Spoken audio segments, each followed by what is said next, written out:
I thought the issue with bus services in the hills was that they'd cut them. Well, you're only putting a dedicated bus lane in if you're increasing them, surely. Well, wasn't there a plan a few years ago to rip out a whole bunch of, like, you know, late evening buses in places like Crayford? Yeah, there was. Yeah. So, I'm fascinated to hear from. We'll talk about it more after 7 o'clock. I guess that'll make the bus lane even less congested. I just can't wait to hear from all these people that are living in the hills that are desperate to jump on a bus to get Don't they into want town. to train? Don't you want to train people? Yeah. This is what I've been hearing. As I said, I'm not a hills resident. I know, talking to my sister Beck and her husband Andy up in Strath, whenever I've discussed things with them, they've said we just don't know why they can't just get the train line up and running. I look, I'm not a hills person, and if you are one, we'd love to hear from you, 8223 0000. But those that I speak to frequently enough, I'm guessing would be saying in response to this idea, so if there's a dedicated bus lane, where do the trucks go? The trucks are as big a problem as anything. So are they... The trucks are the biggest problem. That's right. So are the trucks in the bus lane, or are the trucks now... Is there only one car lane now in parts? Well, yeah, I mean, that's a really good point, because like, when you get to Stirling and the trucks have got to slow right down, the buses couldn't go in that lane because the buses would go faster than the trucks. Yeah. I can't... I'm giving the idea the benefit of the doubt that someone's crunched some numbers that makes this make sense, because at first blush I can't get my head around it. But what we'll do is we'll do a poll after 7 o'clock and we'll get a sense of whether people think it's a good idea or a bad idea. 11 minutes after 6, we're going to take a short break. News headlines coming up. Don't stop thinking about tomorrow. Today, Australians have one of the best healthcare systems in the world, with access to telehealth, electronic prescriptions, My Health Record and more. What comes next is up to you. Have your say on the future of digital health and help connect Australia to better healthcare. Visit nationalstrategy.digitalhealth.gov.au. Don't stop thinking about tomorrow. You might get a call one day. Someone from one of the smartest new industries in the world. They're highly trained. They say they're ready to help you with online purchases, tax payments, or even banking. They're scammers. They catch so many of us off guard. If it really is your bank, they'll never ask for your bank account details by text or email, and they'll never threaten to immediately cancel your account or arrest you. If they do, stop and think, then just delete or hang up. Australia's banks are here to protect you. It isn't waste until you waste it. That's the catch cry from an amazing company called Eco Waste Solutions. Eco Waste Solutions is a hard waste recycling facility, not a dump, located at Williston. They'll take everything except hazardous waste and food scraps. They'll take your waste bricks, your mattresses, tyres, soil, timber, steel, concrete and more. Plus, if you pre-sort your load, you receive a 50% discount on disposal fees. Google Eco Waste Solutions Williston for more. North Point Toyota are holding a massive used vehicle sale. They need to clear over $7 million worth of used vehicle stock with a huge range of used vehicles to choose from. SUVs, four-wheel drive, sedans, hatches, commercial vehicles. There's bound to be one that suits you. North Point Toyota's massive used car sale is on right now, with all used vehicles available for immediate delivery. It's the North Point way. Hillcrest Prospect and Port Augusta, or northpointtoyota.com.au. At Lend-Lease Retirement Living, we create places to live well. And with 4 locations in South Australia, the perfect choice could be just around the corner. Join us for a tour and discover a welcoming community, perfectly located near everything you'll need. Make friends, have fun, and embrace a joyful retirement. With a choice of homes and ways to pay, there's never been a better time to belong. Search Lend-Lease Retirement Living South Australia. Your place to live well. You can trust 9 News is live and local. Weeknights at 5, nightly at 6. 9 News. I'll give you a daisy a day, dear. Need a shed strong enough to resist the harsh Australian climate? Visit Olympic Industries. Built to last. You're listening to 5AA Breakfast. David Penberthy and Will Goodings. 14 minutes after 6, news headlines on this Thursday morning.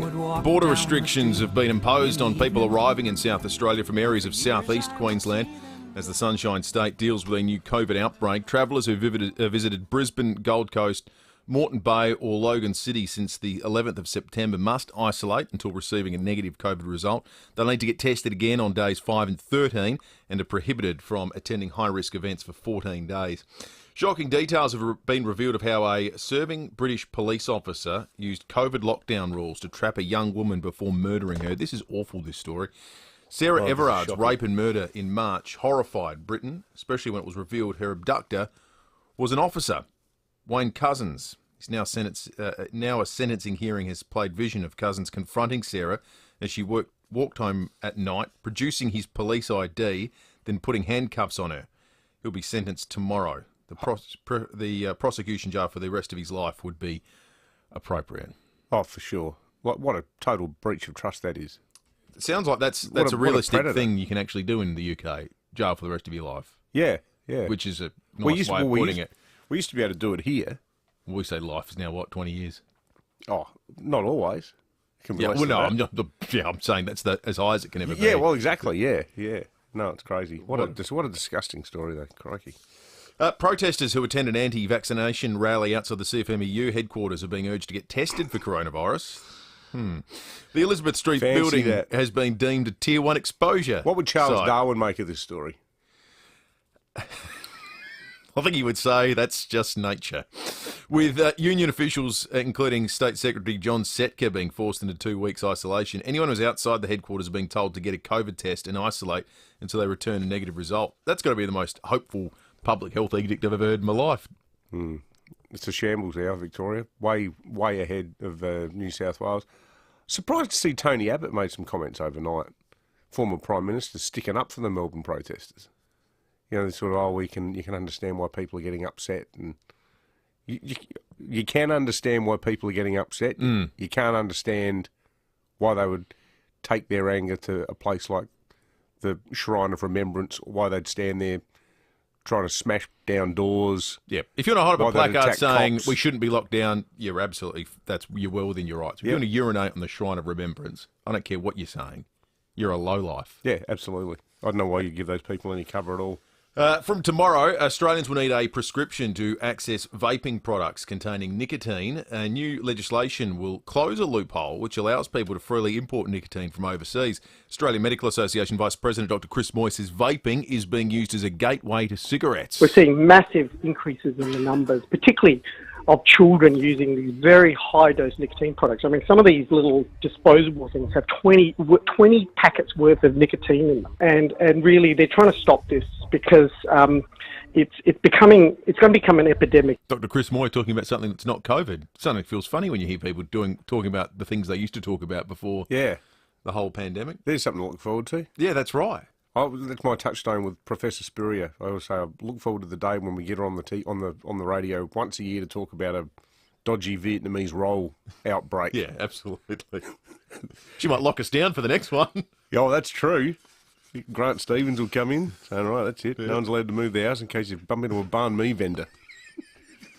There's been a partial building collapse in Texas, injuring at least 6 people. Firefighters were called to investigate a carbon monoxide leak, which sparked a gas explosion in Dallas. It's 17 minutes after 6. We might look at the weather and talk about it for a second. Yesterday, the rain came down seriously. I'll tell you what, I spent most of yesterday afternoon comforting my cavoodle Patty. Stressed? Even though he's named after Patrick Dangerfield. What about that? It's a terrible strike rate with our dogs. That was a poor decision. Yeah, it was. It wasn't my idea. My idea, I hasten to add. But, those days when the weather feels close, you know, as my late grandma would say, it feels very close. Know that term? No. It's a really old Australian term. A day when the weather is close, it means it feels like there's going to be a massive thunderstorm, but it never really quite gets off the ground. But yeah, the dog spent the whole afternoon just going, Wah! The pretty extraordinary pictures in the Ties this morning of sleet on the freeway. Sleet?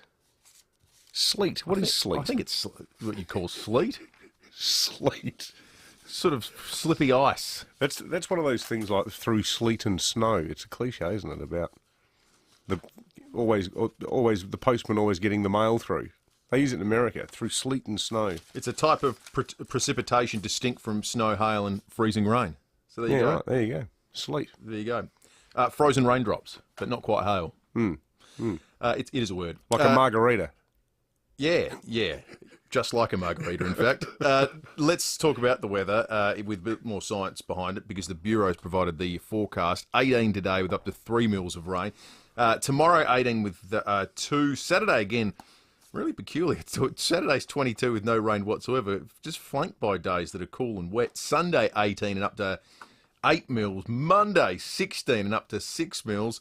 And then Tuesday, 19 and fairly sunny. Wednesday will be 24, but possibly with a little drizzle about the place. So it's going to be a wet next couple of days and long weekend in Adelaide.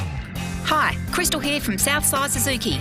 If you're looking for a feature-packed, sleek and economical car under 20k, then why not consider the brand new Suzuki Baleno. Starting from just $19,490 drive away, the Baleno is loaded with safety and tech, including sat-nav, reverse camera and Apple CarPlay. Plus, it comes with a 5-year warranty and cap price servicing. Book your test drive today at southsidesuzuki.com.au. LVD 2009. Grab your best mates and get these great rates. Then get ready, save and go to the NT now. With mates rates packages, you save up to $1,000 per person on getaways to the Red Centre, including Alice Springs, Uluru, Kings Canyon, Carter Judah, West McDonnell Ranges and more. The Red Centre is wide open and it's ready, save, go to the NT now. With deals from just $3.99 per person. Book now and travel to April 2022. Visit ntnow.com.au. Now, folks, I'm sure you're already getting excited about the long weekend. Well, here's one more reason we love this. This Saturday, Super Saturday at your local Cheapest Chips. And you know what that means. Loads of awesome goodies and amazing value. Certainly does. Now, while just working at the economics of this, there's a Penberthy pod coffee machine. It's $99. It comes with 100 pods. So you buy the machine and your next 100 coffees will cost you $1 each. That's crazy. I mean, that's crazy. And it's a Penberthy as well. Well, that's the go-to name in coffee pods. What the Italians? What do they not know about coffee? They know everything about coffee. Exactly right. Particularly the Penberthy people. Spring weather can be a bit unpredictable, but Cheapest Chips has got you covered with Breeze Max bladeless fans from $79 and gas patio heaters from only $149. Now, if you need to freshen up your indoors, take a look at the Ingrid range. There's coffee tables, console tables, and entertainment units as well. And if carrying animals around in containers is your thing, there's always something for you at Cheapest Chips for pets. This Saturday you'll find pet carriers in 3 colours, only $12.50. There's plenty more Super Saturday deals. Just check the back page of this week's Cheapest Chips catalogue or check them out at your local Cheapest Chips this Saturday. G'day, it's Rev Hughes here. In my day, I loved battling the ponds, but these days, my missus is the enemy. Why? I snore really badly. But she saved the day by sending me for a CPAP direct sleep test. Now, the snoring is gone, I'm refreshed and revitalised. If you like to get away, drop in to CPAP Direct to see the latest technology in travel CPAP machines and batteries, so you can snore no more on the road. If you snore or wake up tired, head to cpap.com.au. Get the big, colourful spring blooms and the rich, luscious, healthy lawn you want at Garden Grove. Prepare for summer now with fertilising and mulching. Garden Grove have all the best brands, backed up by the very best advice. So spring into Garden Grove, Golden Grove Road, Golden Grove, for the garden you want. Garden Grove, That's the garden. Garden Grove, That's the garden. Garden Grove. The garden that I want. Phone 8251 1111 for delivery to all areas. When you need a plumber, you need them right away. As in today. Give Ken a call. Ken Hall Plumbers, your local plumbers since 1983. On time, every time, at a time that suits you. Give Ken a call. 8364 5855.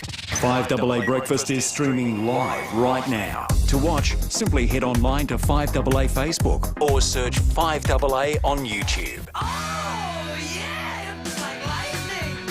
Need more living space or storage? Visit olympicindustries.com.au. Olympic Industries, built to last. You're listening to 5AA Breakfast. David Penberthy and Will Goodings.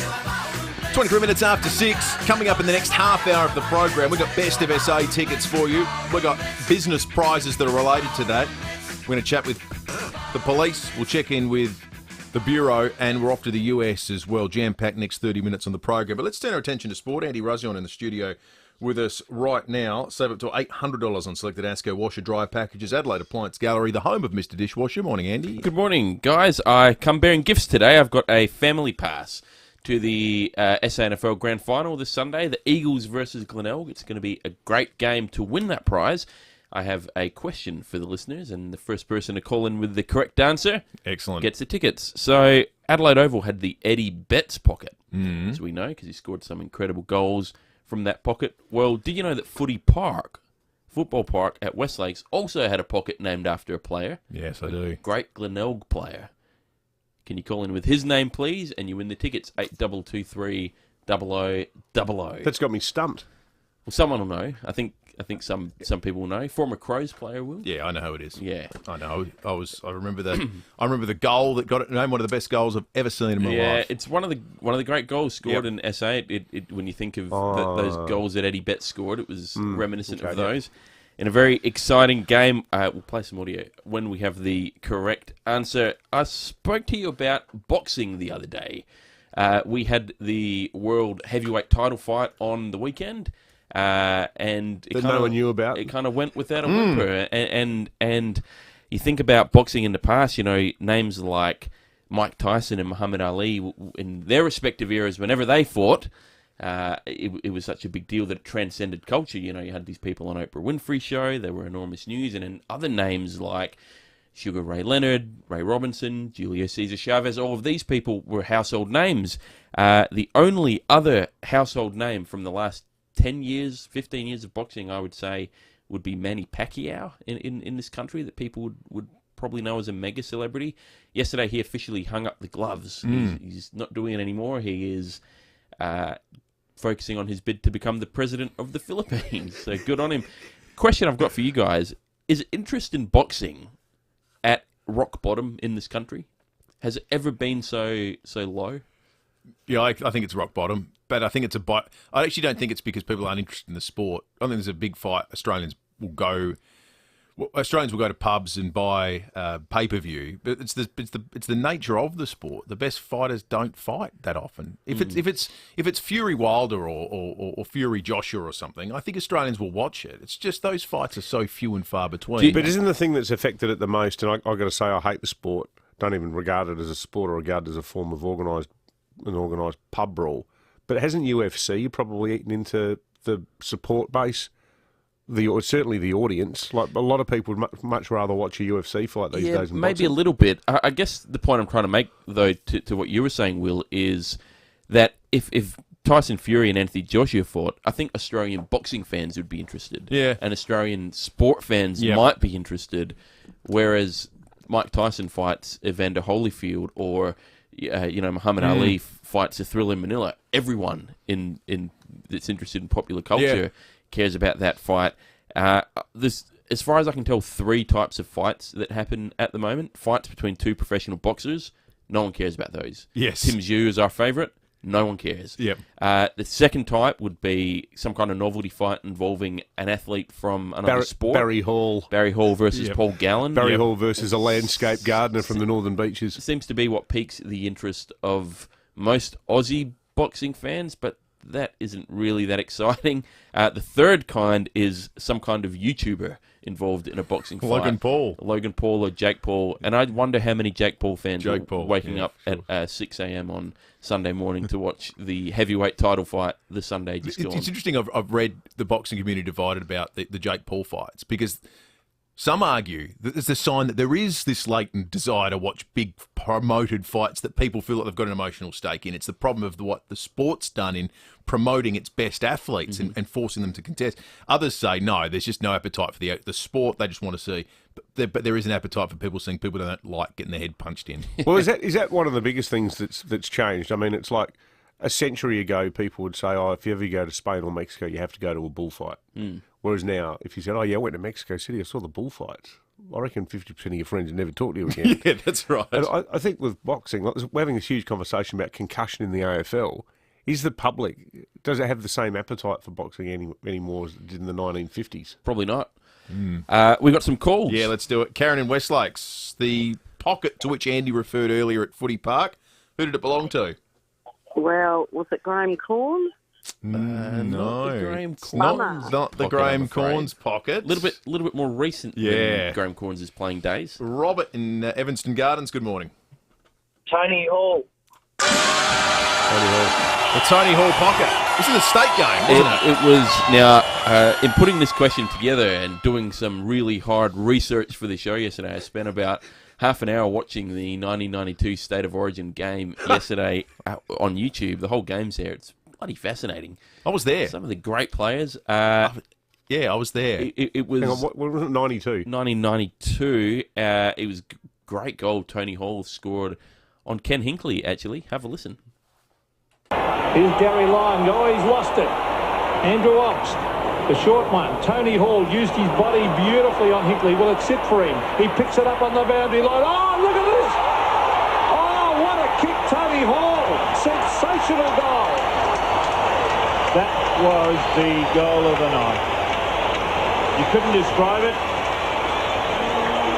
Thank goodness we've got pictures to show you. Fantastic stuff. Well, that doesn't work as a radio call, I was does just it? going to say, that guy's in the wrong line of work. Who was that? South Australia. Well, Bruce McAvaney called on the night I was watching. He had a glorious mullet. A very special mullet, as Bruce would describe it.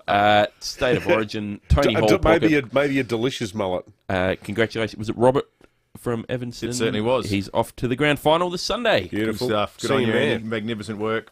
Save up to 15% on selected Asco cooking appliances. Adelaide Appliance Gallery, the home of Mr. Dishwasher. This is Adelaide's 5AA. A shower or two and 18 today with the 6:30 news. I'm Mel Usher. Hit. Car scuffle driving to work? Contact Premier Panel Services, RAA approved crash repairer. SA authorities are cracking down on travellers from southeast Queensland as new COVID cases emerge there. Arrivals that have visited Brisbane, the Gold Coast, Moreton Bay or Logan City are now required to isolate until receiving a negative COVID test. They'll also need to get follow-up tests and can't attend high-risk events for 14 days. Concerns are growing about the COVID clusters in Queensland's southeast, as Nine's Jessica Millwood reports. The first is a close contact of the aviation worker from Eatons Hill. The second is a Gavin-based truck driver who is now in New South Wales. The infectious truckie failed to check into venues for almost 2 weeks, so that's become a headache for contact tracers.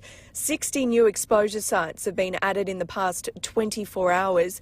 There are also concerns this morning we have another case. It's being reported a woman from Camp Hill has the virus after coming into contact with a positive case in the northern New South Wales town of Kyogle. There are 2 new cases there with exposure sites in the Tweed, so the border bubble is in doubt. Thousands of FedEx workers are taking part in a 24-hour strike across the country. They're calling for greater job security to protect against outsourcing. Nick McIntosh from the Transport Workers Union says members have been left with no option but to take industrial action. The workers all took the responsible decision last year to defer bargaining during the pandemic, but the company's refusing to guarantee their job security, and until that happens, workers feel like they've got no choice. A once-a-month treatment for multiple sclerosis that can be administered at home is now being subsidised by the federal government. The chronic disease attacks the central nervous system and impacts more than 25,000 people. MS Australia's Rowan Greenland says having the flexibility of a B-cell treatment will be a relief for many. MS is a very unpredictable disease that affects different people in different ways, and that's why it's important there's a range of therapies available so that when people living with MS can work with their neurologist to find the best option for them to address their particular conditions as their journey with MS progresses. A gas explosion is being blamed for an apartment building collapse in the US. At least half a dozen people have been injured in Dallas, Texas. And from Bond to Broadway, Daniel Craig has signed on for a new production of Macbeth, which will open in New York next March.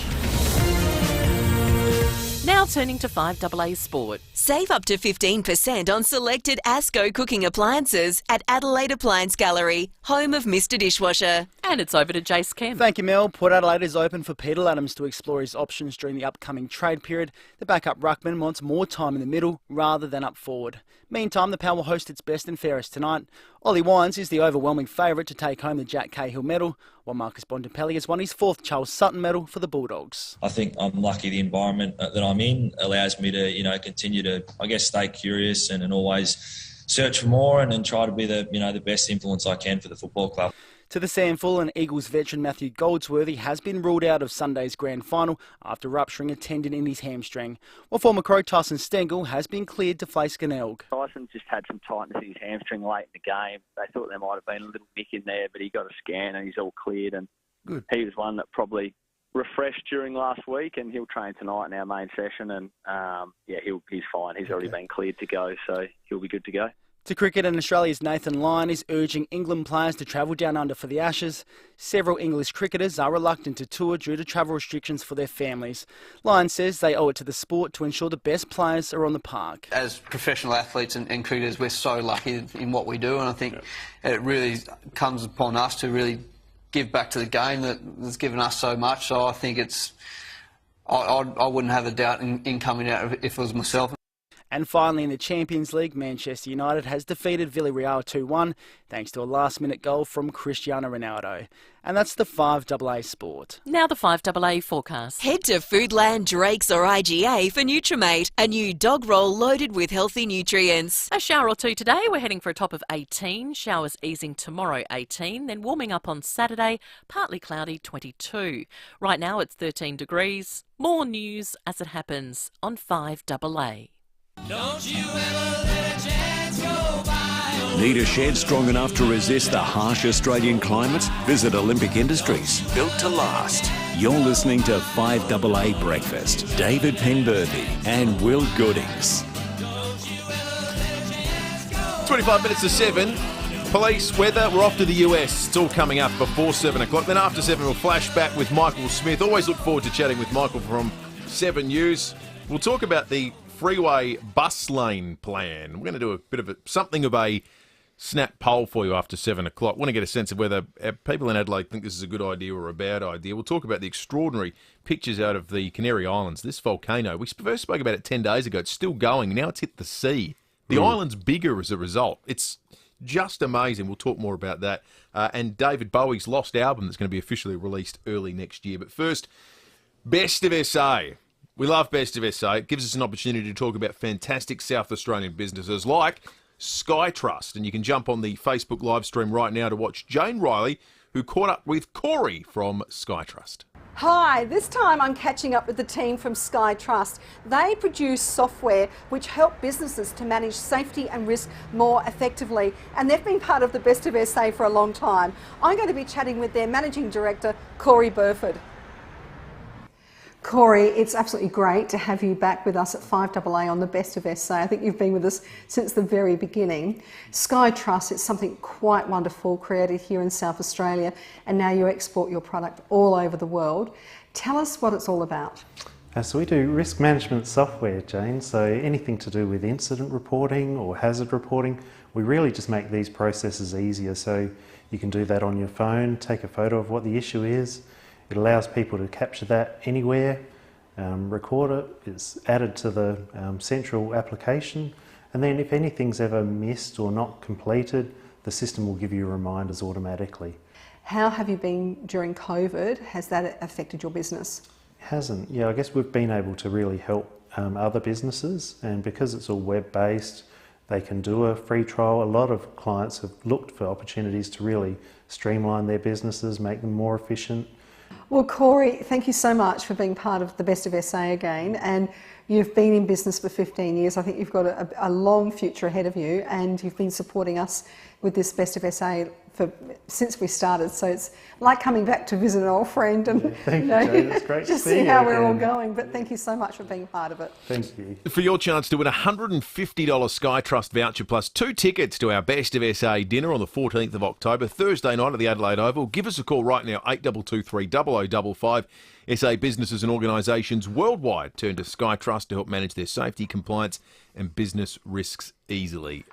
What about this big change coming for South Australian football? One of the most long-standing traditions has officially come to an end with the old West End Brewery chimney no longer being the venue for the 2 grand finalists. Obviously, the premiership team having its colours at the top of the chimney. Now that the brewery is no more, or soon to be no more, they're not going to put the colours up there. It's now going to be at the Brickworks. which is, not bad. It's I think a pretty handy solution. It's a chimney with historic significance. They spoke about it back in May when the West End chimney wasn't going to be used couldn't be used any longer as one of the options. I don't mind it. It's not quite as visible. I think it's important as far as a tradition. It might be. I was just trying to think, what gets more traffic? That stretch of South Road near the corner of Grange Road, or Port Road? I reckon it's Port Road, but look, maybe not. Maybe you'll get as many people seeing it. I'm glad it continues the tradition because I think I really enjoy it. It's nice. The unveiling's a big thing for the players. I wonder if... That's normally a day they struggle to remember. Yeah, exactly right. I wonder if in this day and age we couldn't have done something like... There's a great line in Scotty Hodges' book, after the first Port Premiership that he played in, whatever year that was. And he said, no pub in the western suburbs was safe. the day that the Port colours got unfurled on the chimney. Why couldn't you do in this day and age, with this magnificent showpiece whiz bang Adelaide Oval we've got, that you get the Adelaide Oval at night lit up in the Premier's colours? Do a display, something like that. That's a great idea. That's the home of footy in Adelaide and South Australia. It's in the middle of the city and everyone sees it. It's a celebration of football. Than Unley will? Yeah, yes. Actually, no, including Unley, David. I just wonder if... I think I'd continue the chimney because I think it's a great tradition and do it there. But we've got control over this wonderful oval, don't we? And who comes up with the colour scheme? Or do we wait for some horrible disaster to happen somewhere around the world to choose what colours we light it up Start using it in the same way they use the Sydney Opera House. Yeah, absolutely. That's a cool idea. But would it be for the whole year, though? For the off-season. Yeah, okay. For the off-season. I like it. Maybe you get sort of, the Premier gets Wednesday through Sunday. Well, and the minor Premier gets Monday and Tuesday. There's not as many people seeing it, but you still get. You could do it like the Southern Expressway. Yeah, the Premier gets it until 5 p.m. Yep. Well, no, you want it at night. Yeah. Maybe the minor Premier gets it during the day, and then you just have to trust the lights of those colours when you can't really see it. Yeah. It's 19 minutes to 7. Let's check traffic for the first time this morning. Glenelg BMW now open on Brighton Road. Drop in and see Adelaide's newest home for BMW. At Tepco, Manham Road is closed in both directions due to flooding over the road between Randall Road and Rathjen Road. Darlington got a breakdown on the Southern Expressway near the Sturt Road Bridge heading inbound. Crayfor's got a lane closed on the freeway both directions inbound for work. It's got a little bit of light fog in the area, so take some care there.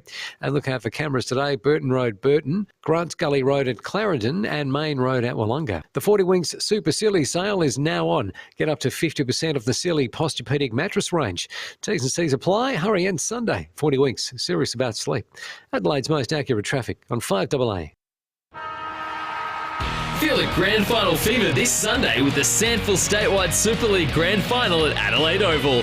The Eagles take on Glenelg from 3 p.m. Just who will be crowned premiers? Get the kids, round up your mates, bring the boundary banter and complete your Sandful story for 2021. Don't miss it. The Sandful Statewide Super League Grand Final this Sunday. Tickets from Ticketek. Visit sandful.com.au/finals for more info. I'm Kathy Nagel, the Chief Executive of Western Hospital Henley Beach. Are you looking for a unique healthcare hub to cater for a wide range of your medical needs? Look no further. Western Hospital offers a myriad of services, from GPs to radiology, pathology, and a range of specialists operating within the hospital. So why travel to different locations for your care? Western Hospital, your hospital that cares. For more information, visit westernhospital.com.au. Imagine a backyard filled with lush green turf. At one end, a set of cricket stumps. Right now, it's just a backyard. But to your kids and their friends, it's an oval, a stadium, and they can be heroes. Kids love a great patch of grass, and you can appreciate yours every day when you lay lawn in your garden from the Turf Farm. The Turf Farm plant it, nurture it, harvest it, deliver it, and importantly, they guarantee it. Trust the Turf Farm. Go to theturffarm.com.au. Are you over 60, home and contents claims free for the last 3 years, and looking for a better deal?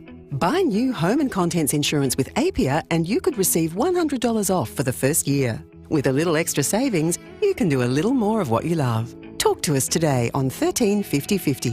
FIVEaa. Get set, go.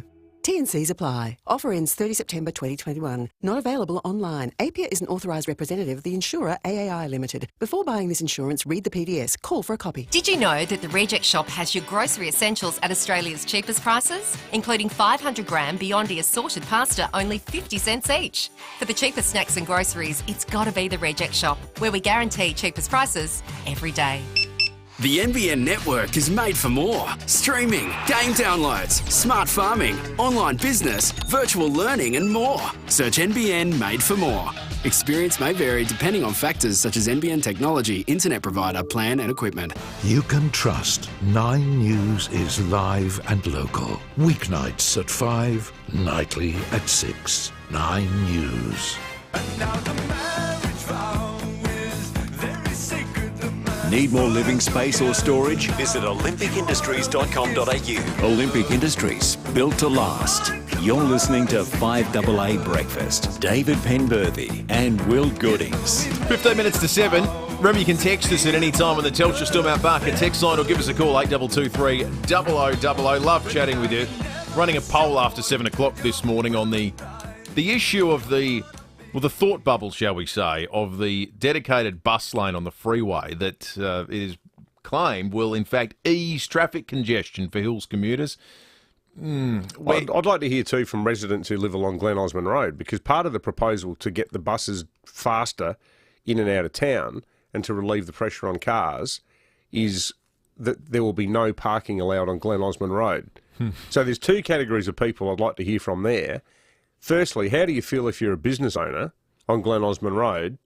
Secondly, how do you feel if you live one street back and you have the prospect of people who are going for a haircut or going for a coffee or, it's not there anymore. There used to be a great record store there called Wolfie's that has gone under. But, there's plenty of shops along Glen Osmond Road that attract a lot of patrons who will now suddenly have to park in the back streets. All right, let's check in with SAPOL. Senior Constable Rebecca Stokes is on the line. This feels like, Rebecca, it's been a week of teenagers behaving badly. There's been the arrest of a couple of teens, it sounds like, after a pursuit at Christie Downs.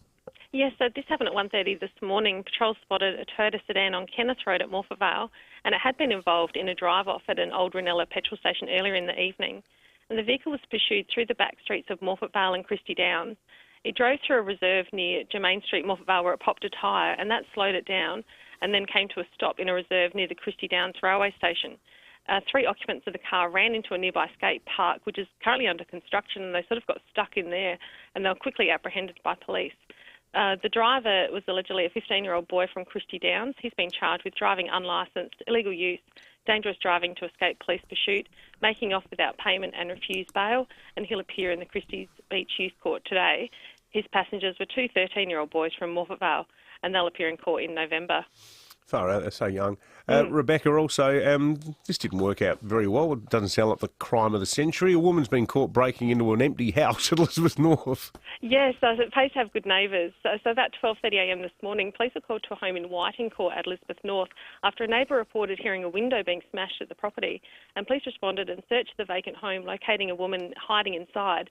She's a 52-year-old woman from Elizabeth Park, so she was arrested and charged with being unlawfully on premises, and she'll appear in court in November.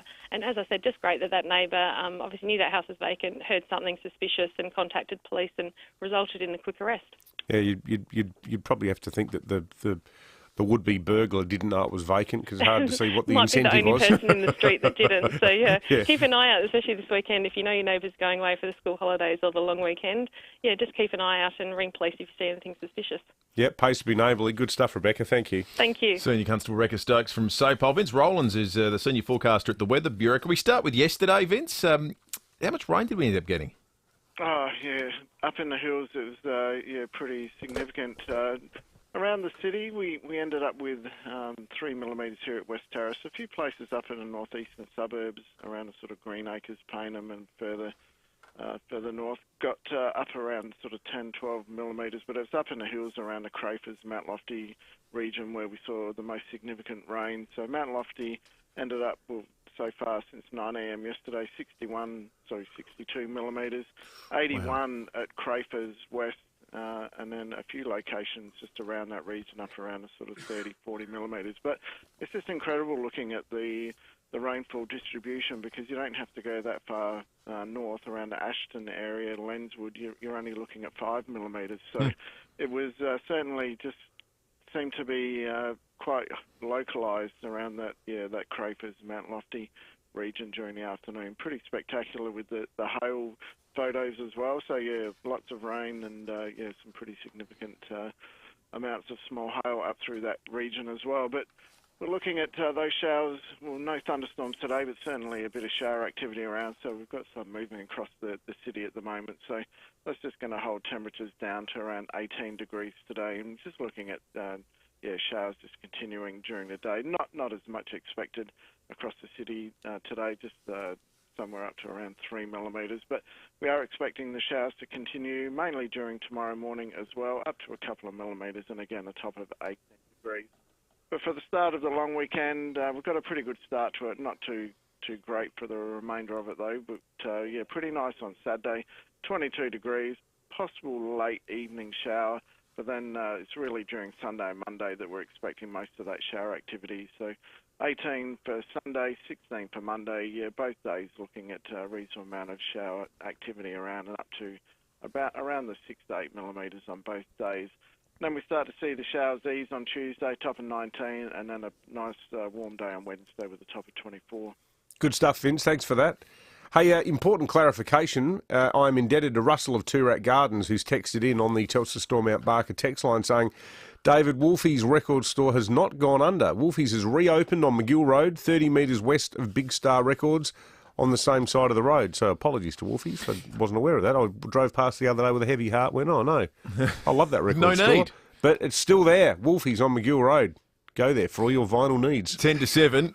We're off to the US right after this. The music of your life over 6 magical nights under the stars is coming. Festival of Orchestra will light up the sky and dazzle you. Showcasing Adelaide Symphony Orchestra, the epic Camina Burana. Dance music classics with Ministry of Sound. A rock spectacular with Aussie legends The Angels. An immersive experience with BBC Blue Planet 2 live. Cannons will thunder, fireworks will amaze. Festival of Orchestra, November 24 till December 4, Adelaide Showground. Book at aso.com.au.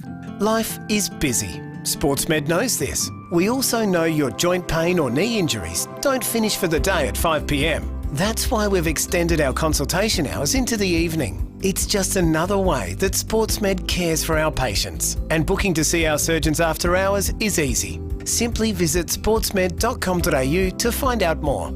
All your treatments, all your care, one place. SportsMed. So much more than sport.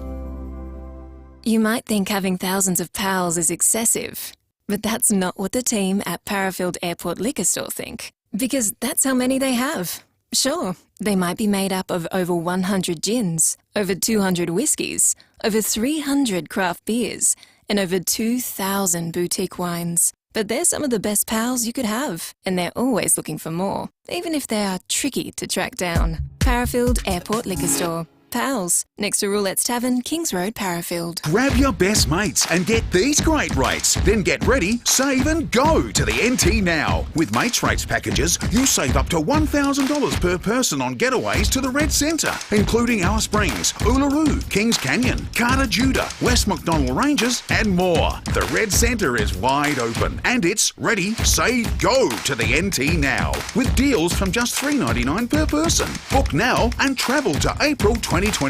Visit ntnow.com.au. 5AA Breakfast is streaming live right now. To watch, simply head online to 5AA Facebook or search 5AA on YouTube. Need a shed strong enough to resist the harsh Australian climate? Visit Olympic Industries, built to last. You're listening to 5AA Breakfast. David Penberthy and Will Goodings.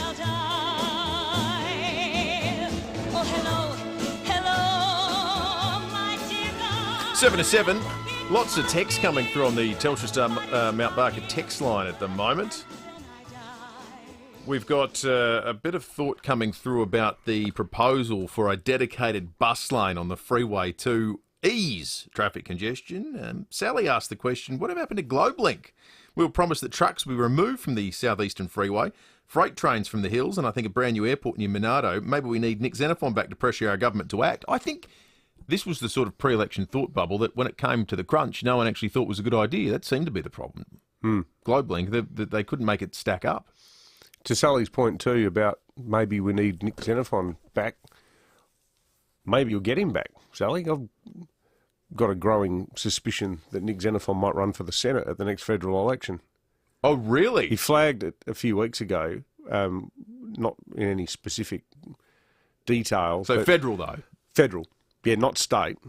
Not state. He tried that and it didn't work. Well, in his SA Best incarnation. But if he ran for the Senate, just him as an individual, I reckon he'd go close. Yeah, I think he gets up. Yeah, me too. I think there's still... Xenophon, the brand, I think, has endured. I'm not sure SA Best necessarily has. No. But just the Xenophon name... Yeah, that was going to be a breaking at 8 at some point. Well, but, you've stuffed that up. Anyway. Breaking at 5. I'm not calling it. I'm just saying he's thinking about it. Yeah, okay. Right. I think he's got a concern that one nation could end up with a balance of power.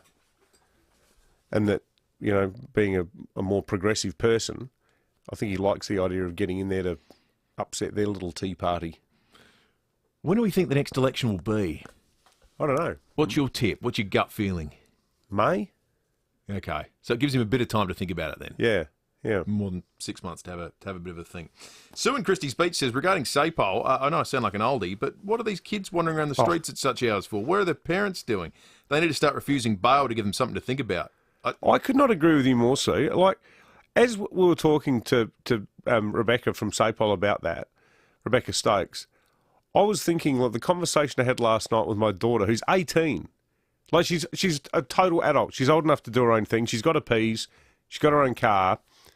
We're talking about the arrangements for Friday, where she's coming back to stay at our place after spending the week with her mum, because with school holidays and that, we did week on, week off. And, my 15-year-old son is going to be travelling in the car with her. And my ex-wife and I had a discussion the other night about, is that okay? Like, the two of them being in the car together for the first time with her on a P's.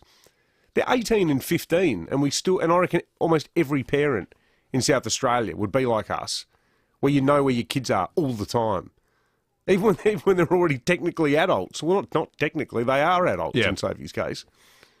But yeah, it's actually hard to get too angry at those kids, I reckon, because... Yeah, what chance do they have? Their parents are just bludgers. Yep.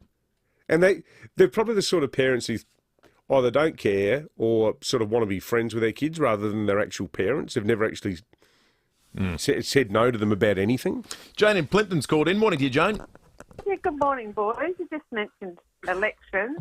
I saw in the paper a few weeks ago cork flutes are going to be maybe banned for the next state election. But yesterday I noticed in my local area there's A-frame sandwich boards out for the local member. Which So there's a seat way are around you in, it. Jane? Jane Simpson. Oh, yeah, she loves getting the mug out there.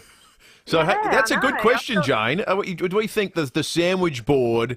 She's ex-journo, self-promoters, the worst kind. There's the sandwich board a way around the cork flute changes, potentially? The A-frame Yeah. sandwich. Yeah, I saw three. I wasn't taking too much notice because I'd been in the taxi and had been rear-ended a bit earlier. But I did notice three of them coming down, one on Anzac Highway and two on Marion Road. I hope that politicians in this state aren't suffering under the idea that it's the height of the political advertising that's of concern to us, and not the advertising itself. We don't want to see people's faces on every street and every pole, whether they are ground-bound or 12 feet up a pole. Easier to draw a Hitler moustache on one if it's waist high, though. That's true. You don't need to get up there on the ladder with the text. Certainly not advocating that people do that. Well, how about this? I think it's punishable by death. Politics is about negotiation, right? So if the ban is a step too far, how about relaxing the laws on graffitiing on them? I actually think if you're allowed to have cork flutes of any kind, the voting public should reserve the right, enshrined in law, to be able to draw like a missing tooth. That seems to me to be a happy compromise. Or a little talk bubble with some profanity coming out of their mouth. I don't mind that idea. Kate from her days doing that sort of stuff in her old political caper We've got a few in the shed. Some of them are so artistically done that had been defaced. Absolutely hilarious. Can't even describe them in polite company. There was a David Bowie album that was never officially released during his lifetime that's going to come out early next year on a day before what would have been his 75th birthday. The album's called Toy. It was recorded in 2001. Real Bowie diehards will have heard a bit of this because it was leaked online about 10 years ago in 2011. They're going to officially release it in a 3-CD box set on the 7th of January. It's a combination of reworkings of old songs and some new material like this. Sometimes I'm so sad. Sometimes I'm so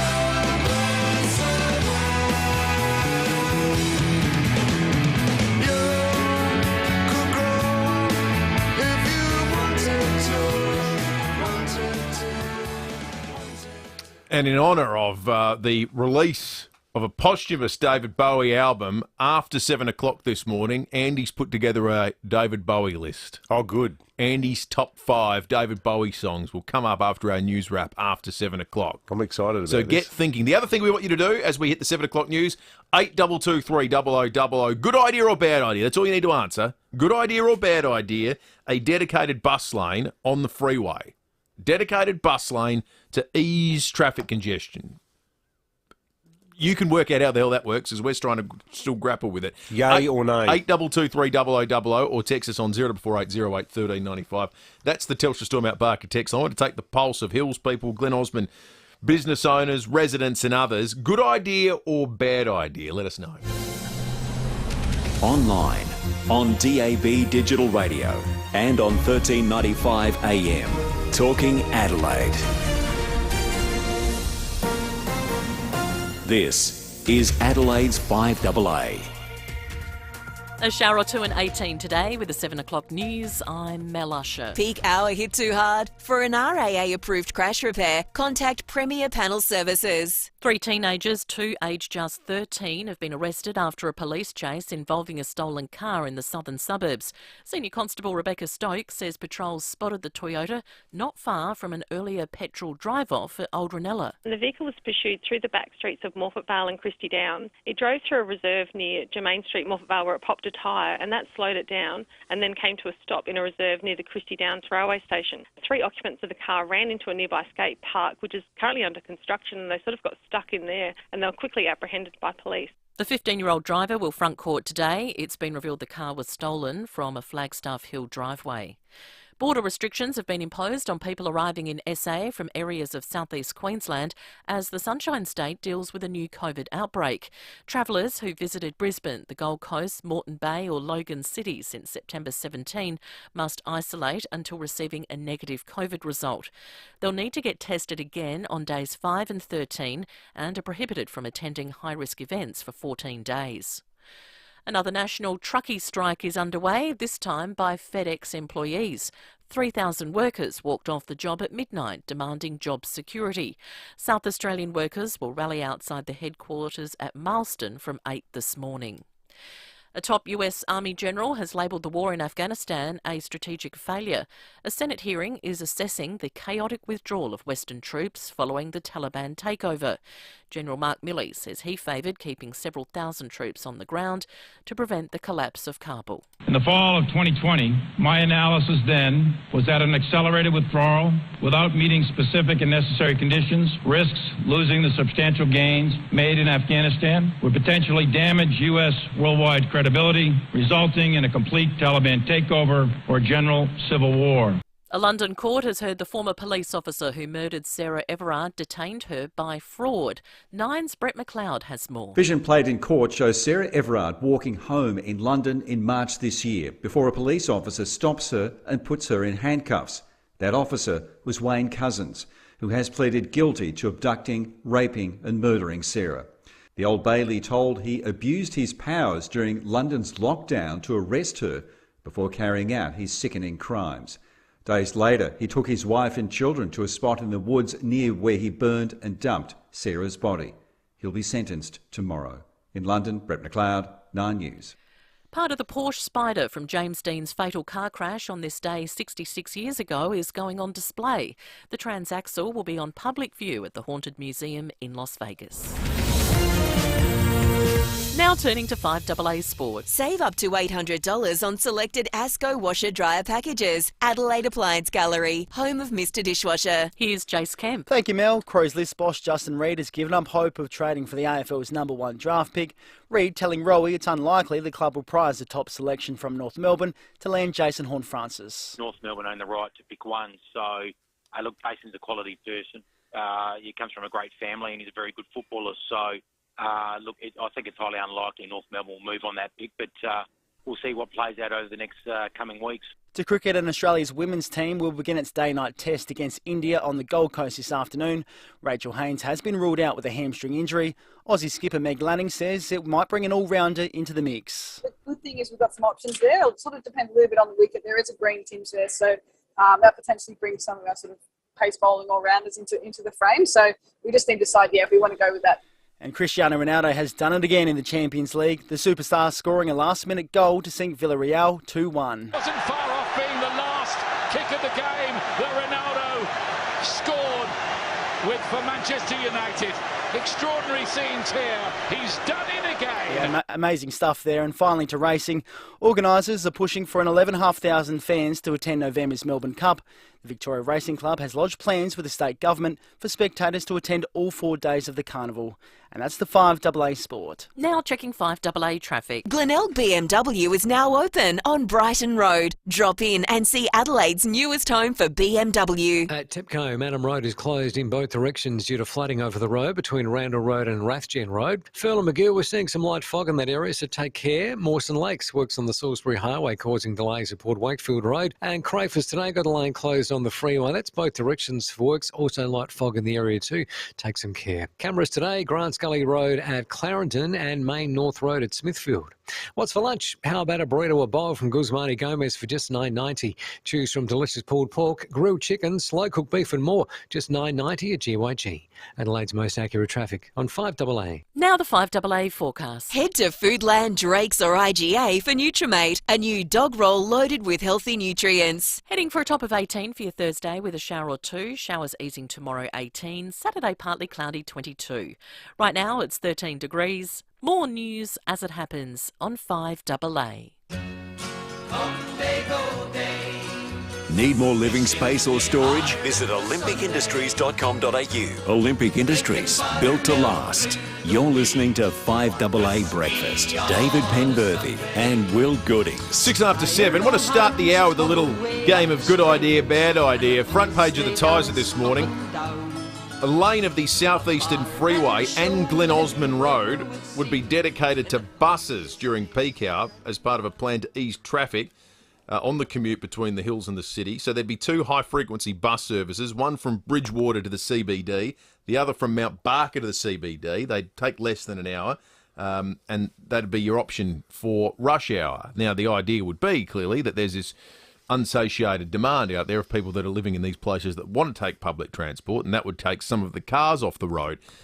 Interesting question being raised by someone on the Telstra Still Mount Barker text line that I'm going to count in the bad idea category that says, guys, I think it's ridiculous.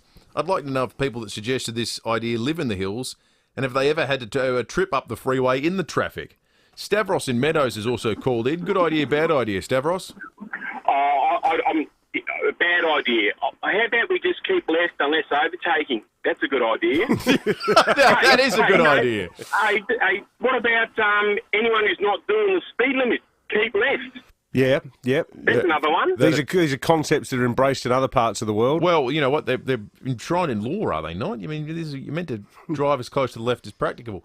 Thank you for that, Stavros. 8223 We get a lot of texts. We'll start tallying them. We're going to get something of a poll going on this concept. Good idea, bad idea. The dedicated bus lane on the freeway for peak hour commutes. 8223 Give us a call. The early trend too showing that most people think they're missing the point entirely, and that we should actually be having a conversation about a train line.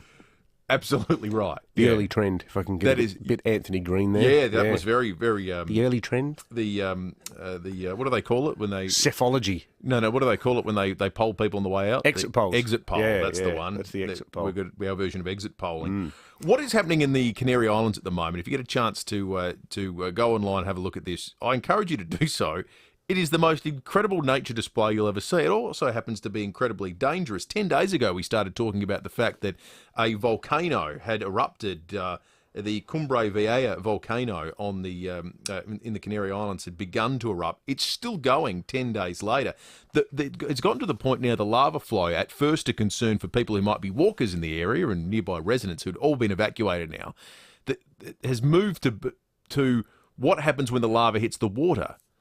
What happens is there's a release of incredibly toxic gas. That's now happened. It's hit the water. And so all people in a 2K radius around the sea now have had to be evacuated. There's a wider lockdown that's in place. They're the only place on earth that's in a lockdown that has nothing to do with COVID at the moment. There are parts, the southern part of the island, all the roads are cut off as a result of the lava flow. And incredibly, right now, there is a new head, a beachhead, a peninsula that didn't exist 10 days ago that exists as the lava has hit the water and expanded the size of the island. You'd have to be mad to go near it, wouldn't you? Oh, absolutely. But the problem is the wind blows what lava and the stuff that gets spewed up from the middle of the earth contains toxins. Yeah. And the vapours are totally deadly. People are wearing masks there. It looks like the rest of the planet. But they're wearing it because there's the very real and immediate concern about dying as a result of inhaling toxic gas. I wonder if any of our listeners have ever been there. It's actually miles away from Spain. It is. It's off the western Sahara, so it's further south than Morocco. There's concern about the impact too on the native wildlife, including fish in the ocean. People from here, our economy depends on the fish industry, so it's really important, to analyze the future effects of this situation. We are going to have now an underwater forest, in a couple of months, once the lava cool down, and in an area that was before the lava was completely a desert, no life at all. The early returns, as they continue to come in on the question of the freeway, are not good for the idea of the dedicated bus lane. Kay and Glengarry's called in. There either. Morning, Kay. What was that about canaries, Kay? I said, did you notice the fact that there's no canaries on the Canary Islands? Well, do you get a refund if you go there under that? Yeah, what if you're a real canary enthusiast and you say it up for years? But it's the same as the Virgin Islands, too. there's no canaries there either.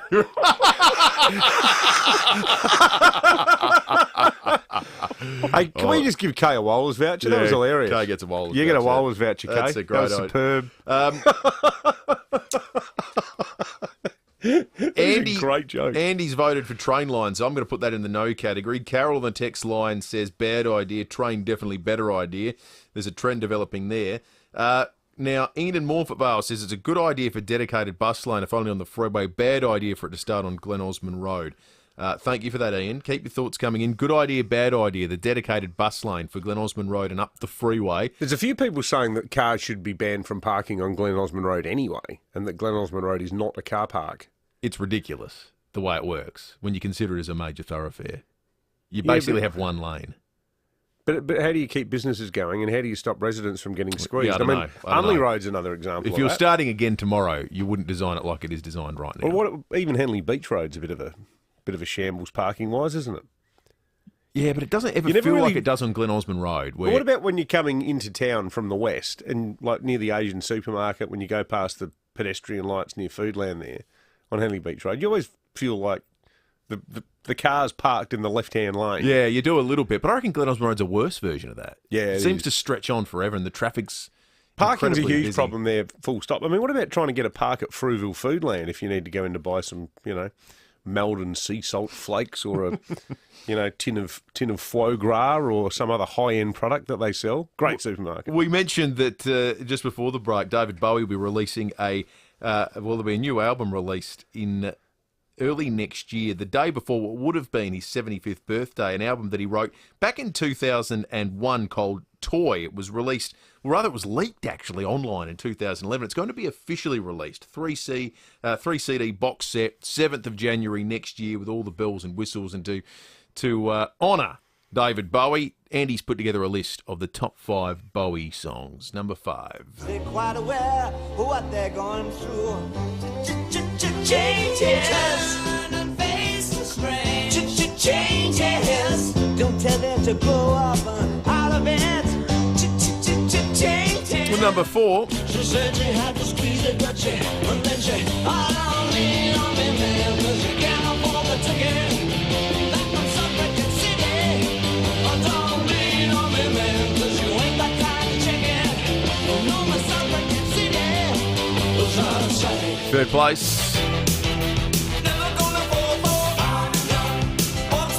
Good call. I like this one.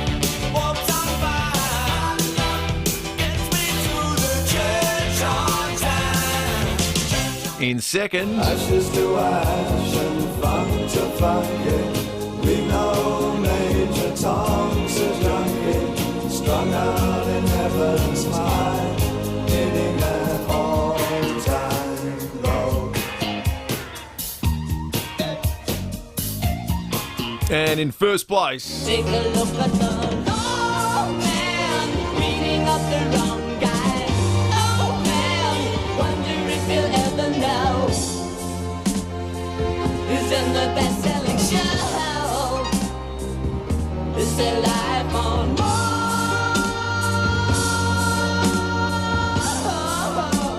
more? Good list.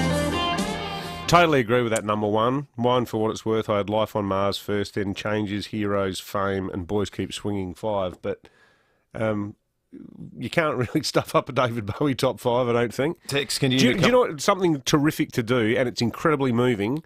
Do a YouTube search, Life on Mars church organ. After Bowie died a few years ago, there was a pianist or an organist in this beautiful cathedral in a little town in England who played Life on Mars on the church pipe organ, this towering pipe organ with no vocals or anything. It's just purely on the pipe organ, and it's hallucinatingly good. You just listen to it. It's really moving. It's beautiful. And he did it as a tribute to Bowie. Texts continue to flow in on the Telstra Stormont Barker text line regarding our good idea, bad idea question that started the half hour about the dedicated bus lane for Glen Osmond Road and the freeway. We haven't crunched the numbers finally, but I'm going to say it's about running 95% bad idea at this point. We'll continue to tally them over the course of the morning. If you're someone that is in fierce agreement, you're a desperate bus commuter, let us know, because make sure your voice and your vote is heard. 8223 0000 is the number. Time to flash back with Michael Smith from 7 News. Morning to you, Michael. Morning, guys. On Flashback this week, we're going to be celebrating a building that I reckon has probably easily featured on more Adelaide postcards than any other over the last 50 years, but was actually going to be built somewhere else. We're looking at the history of the Festival Centre and how it came to be where it is today. Do you know where it was originally proposed to be built? No idea, Michael. I was intrigued to learn the original plan was to build what they were then calling a festival hall up at Carclew on the corner of Jeffcott Street there in North Adelaide. They were going to demolish that beautiful old Benighton family home and build it up there.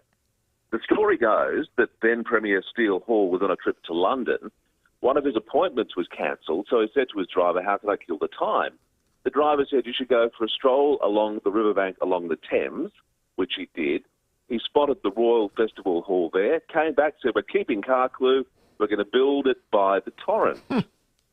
By the time it further was advanced, Don Dunstan had become Premier. He said, we just don't want a hall, we want a festival theatre, we want a festival centre, the first performing arts centre of its kind in Australia. So the plans for the Playhouse and the space in the amphitheatre were drawn up as well. Hugely ambitious project for Adelaide. Gough Whitlam had the honours of finally opening it in 1973. Here's a little of what he had to say on opening night. This building, this magnificent achievement, will be a source of great pride. It will be an inspiration, I believe, to the whole of Australia and a magnet to a great number of the people of the world. I have much pleasure in now declaring open the Adelaide Festival Theatre.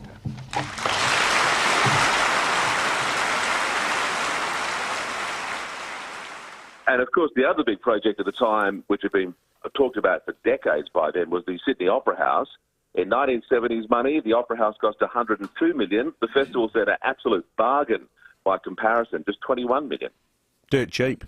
It really was quite ahead of its time because it worked more as a complex than a standalone theatre. But I got so many fond memories, and so much of my musical interest comes from going with my dad to see jazz bands like the Daley Wilson Big Band, and I can remember seeing the singer Cleo Lane there in the 70s as well. It's a beautiful place to watch music. Fantastic acoustics in the festival theatre itself, and most school kids have probably got memories of sitting on that old, really uncomfortable Pebblecrete in the amphitheatre. Remember that? It was always really uncomfortable and baking hot. Then there's the never-ending debate about whether the Hayek Plaza ever really worked well with those very 70s sculptures, some of them just sort of covering the exhaust fans from the car park. But a remarkable thing and a really bold project for Adelaide then that led the way nationally and really set the benchmark for those sort of centres right around Australia. Good on you, Michael. Michael Smith from 7 News, flashing back. If you've got a memory of a great concert or a show that you've seen at the Festival Theatre, we'd love to hear from you. Share it with us, 8223 0000. As Did always, you ever perform there, Will? No, you had to be really talented to perform there. Never did anything that demanded, 600 people could attend. Wasn't the Rock and Roll of Stedford held there, or was it somewhere else? I don't know. I didn't do rock. I didn't do singing. You know that about me. Yeah, I don't do singing and dancing. Now, as is custom, what follows Andy's list is the question of what Andy missed. And we're getting some text on the Telstra Matt Barker text line. Scott says, where is Starman? Kim says, great choice, Andy. For me, Ziggy Stardust would have been in there. China Dole says... China Girl. Someone. Andrew says, no room for Space Oddity. Agree with Life on Mars, whoever. And Sue says, yes, totally agree with Andy's top 5. Hey, if you're into weird music too, do another Google search for a guy called Seu Jorge, S-E-U, first name, last name, George, J-O-R-G-E. He's a Brazilian folk singer who's obsessed with David Bowie, and he performs all of his songs in Portuguese. Terrific. 20 minutes after 7.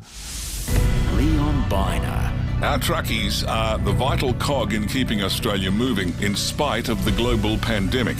When you go into a supermarket, a hardware store, never forget that it was a truckie that was responsible for getting the goods that you use there safely. 9 till 12 weekdays. Steve Shearer. We need a way of dealing with truck drivers who, for whatever reason, are not vaccinated. SSA as Leon Biner. SSA as AA. A couple in love or adulterers, an innocent email or fraud. Step inside the mysterious world of Australia's private investigators in the new 8-part podcast series, I Spy. Out now at ispyseries.com.au. G'day, Scotty Cam here. Your local Mitre 10 is here to help you tackle those spring jobs. With buy right storage containers, 2 for $30. Or a Yard Force 166 Honda engine lawnmower, only $5.99. And why not upgrade the Barbie with a Weber Baby Q1000 for just $3.39? Plus, when you buy a Weber Barbie, go into the draw to win the ultimate Weber experience. Look out, spring's about. Catalogue out now. That's mighty helpful, Mitre 10. See in store for details. This is a next-gen Sleeping Duck Mac 2 mattress with its Indestruct springs. And this is a 15-ton steam roller. To see this test, and if the Sleeping Duck truly is indestructible, get everything you want and love in your new Mazda. Get behind the wheel of your dream Mazda sooner. Mawson Lakes Mazda, just a short drive from the city.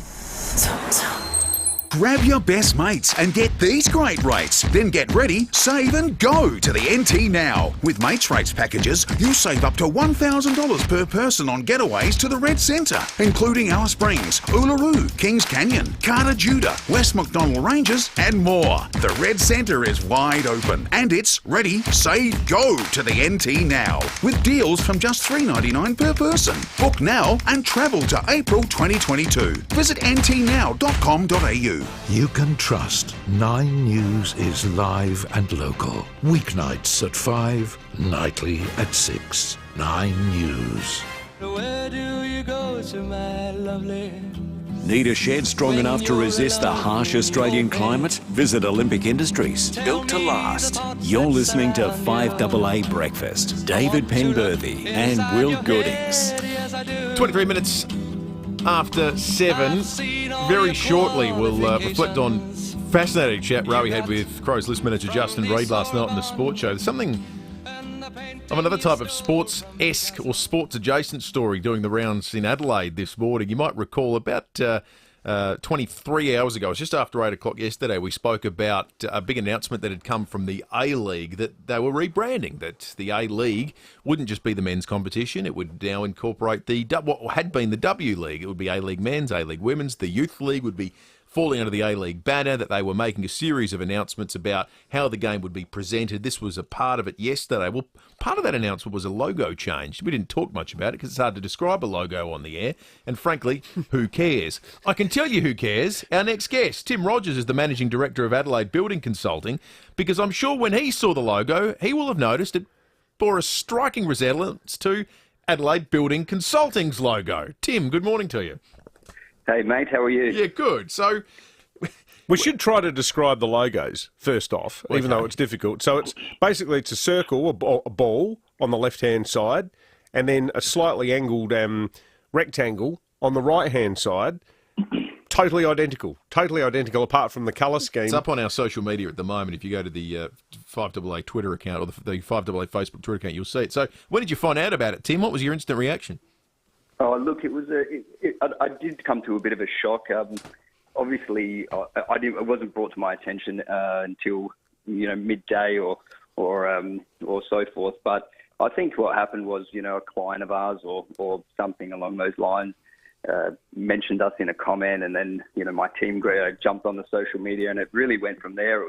It was a little bit of humour at the start with, and the guys in the team there they went on and trolled a little bit for a little while, and I think the guys got a little bit carried away with the social media, and we ended up changing our logo for a little while. But I can assure everyone that business will be as usual back in this office today.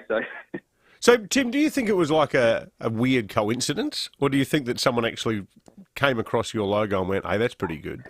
Look, I won't comment on that. I'm not sure exactly how that's come about, but. Obviously, we've had our logo for a little while, and our logo originated from the Adelaide Building Consulting, and obviously, So how their logo come about, I'm not too sure whether there's case for copyright or anything like that. Those discussions haven't been had yet, guys. So, is there a chance they will happen? Look, there's been a whirlwind of events that's happened over the last 24 hours, so I won't, and we haven't consulted you. I will say though, I've had tons of people get in contact with me, and including multiple different lawyers that I've never heard of or never spoken to, including my personal lawyer as well. So. It's always keen to help with things like this. The old lawyers. Oh well, they've jumped in, and it's like everyone's swarming around. They see an opportunity, and but look, at this stage, we've obviously there was no time to sort of jump on an opportunity or anything like that yesterday, but. So we'll soon now have to meet with some guys and see what the repercussions are. But look, it's too early stages to work out where our stance is from here. So yeah, well, they say, Tim, that imitation's the ultimate form of flattery. The graphic designer might see it somewhat differently. Good on you, Tim. Tim Rogers, the Managing Director of Adelaide Building Consulting. Thanks for joining us this morning. 27 after 7. Stephen Rowe last night had Crows list manager Justin Reid on the program. Jason Horne-Francis was one of the key topics of conversation. There's $7 million worth of vehicles to clear during North Point Toyota's used car sale. It's on right now. That's what he had to say. I said sell the farm on Monday after that prelim for Jason Horne-Francis.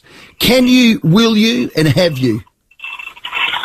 Oh, look, we've certainly had conversations, but at the end of the day, North Melbourne own the right to pick one. So, look, Jason's a quality person, comes from a great family, and he's a very good footballer. So I think it's highly unlikely North Melbourne will move on that pick, but we'll see what plays out over the next coming weeks. Yeah, well, the period hasn't been even entered into in earnest yet, so it'll be interesting to see if anything's able to be worked out on that front. That said, everything that everyone in Adelaide knows about Jason Horne-Francis, the North Melbourne Football Club does as well. So put yourself as a fan in their shoes and imagine what kind of package it would require for you to relinquish the rights to get a once-in-a-generation player. And think about how likely it makes it that deal's going to take place. Surprised me a little bit that discussions are going to start in the next week or two. I would have thought maybe a phone call might happen a little bit earlier, but that will be, we'll see how that plays out. And Rowie, of course, will be all over it. $7 million worth of vehicles declared during North Point Toyota's used car sale. It's on right now. It's Kentucky time at Barrow Hotels. Order a main meal from our new Kentucky menu, including mouth-watering bourbon glazed maple ribs and wings, southern fried chicken burgers, Wagyu beef burgers and more. Then throw in Jim Beam Kentucky straight bourbon, all for under $30. Yep, under $30. Incredible, right? It's Kentucky time at the Albion Hotel, the Birkenhead Tavern, the Excelsior and the Lighthouse Wharf. You just know it's a Barrow Hotel. Limited time only. Before Adelaide 4x4 and Outdoor. After Adelaide 4x4 and Outdoor. Before. After. Before. After. Iron Man. Put some muscle in your four-wheel drive and head to Adelaide 4x4 and Outdoor. From Ironman suspension kits and bull bars to winches and everything in between. Adelaide 4x4 and Outdoor. Adelaide's home of Ironman 4x4. Goodwood Road, Wayville, and a new store now open on South Road, Morfett Vale. Are you over 60, home and contents claims free for the last 3 years, and looking for a better deal? Buy new home and contents insurance with FIVEaa and you could receive $100 off for the first year. With a little extra savings, you can do a little more of what you love. Talk to us today on 13 50 50. FIVEaa. Get set, go. T&Cs apply. Offer ends 30 September 2021. Not available online. FIVEaa is an authorised representative of the insurer AAI Limited. Before buying this insurance, read the PDS. Call for a copy. Care Alert. I absolutely love these devices. If something should happen while alone at home, the Care Alert can arrange help for you very quickly. Well, here's an exclusive offer. For a brief period only, you can have your very own Care Alert Smart Dialer for just $399, and included in that price will be an approved blood pressure monitor and a key-safe lock. This is incredible value. It's less when you order online. Call Care Alert now, 1300 75 85 95, or visit carealert.com.au. This is Adelaide's 5AA. A shower or two in 18 today with the 7:30 news. I'm Mel Usher. Hit. Car scuffle driving to work? Contact Premier Panel Services, RAA approved crash repairer. Teenagers as young as 13 have been busted following a police chase south of the city last night. A Toyota stolen from Flagstaff Hill and wanted over a petrol drive-off at Old Ranella was pursued through the back streets of Morfett Vale and Christie Downs before it popped a tyre. Senior Constable Rebecca Stokes says the trio in the car were arrested after trying to do a runner on foot. The driver was allegedly a 15-year-old boy from Christie Downs. He's been charged with driving unlicensed, illegal use, dangerous driving to escape police pursuit, making off without payment and refused bail, and he'll appear in the Christie's Beach Youth Court today. Two 13-year-old boys have been charged with illegal use and bailed to front the youth court at a later date. A man will front court today following an alleged sexual assault in the CBD over the weekend. A woman was assaulted on Flinders Street near the intersection of Gawler Place in the early hours of Sunday morning. A 30-year-old of no fixed address has been charged with 2 counts of rape and spent the night in custody. Australians who use nicotine vaping products will need to obtain a prescription from their GP from tomorrow. The decision was made following a rise in children using the products as a gateway to cigarettes. Australian Medical Association Vice President Dr Chris Moy says nicotine can be incredibly dangerous when in the hands of children. I understand that there is going to be inconvenience. There's actually going to be inconvenience for the GPs to have to go through, the paperwork to prescribe if it's the right thing to do between a patient and the doctor. But the reality is that this is trying to stop a catastrophe. Around 3,000 FedEx truckies have walked off the job. The strike follows other companies like StarTrack and Toll taking industrial action in recent weeks, demanding job security. SA workers will rally outside the Marston headquarters at 8 this morning. There's been a partial building collapse in Texas, injuring at least 6 people. Firefighters were called to investigate a carbon monoxide leak, which sparked a gas explosion in Dallas.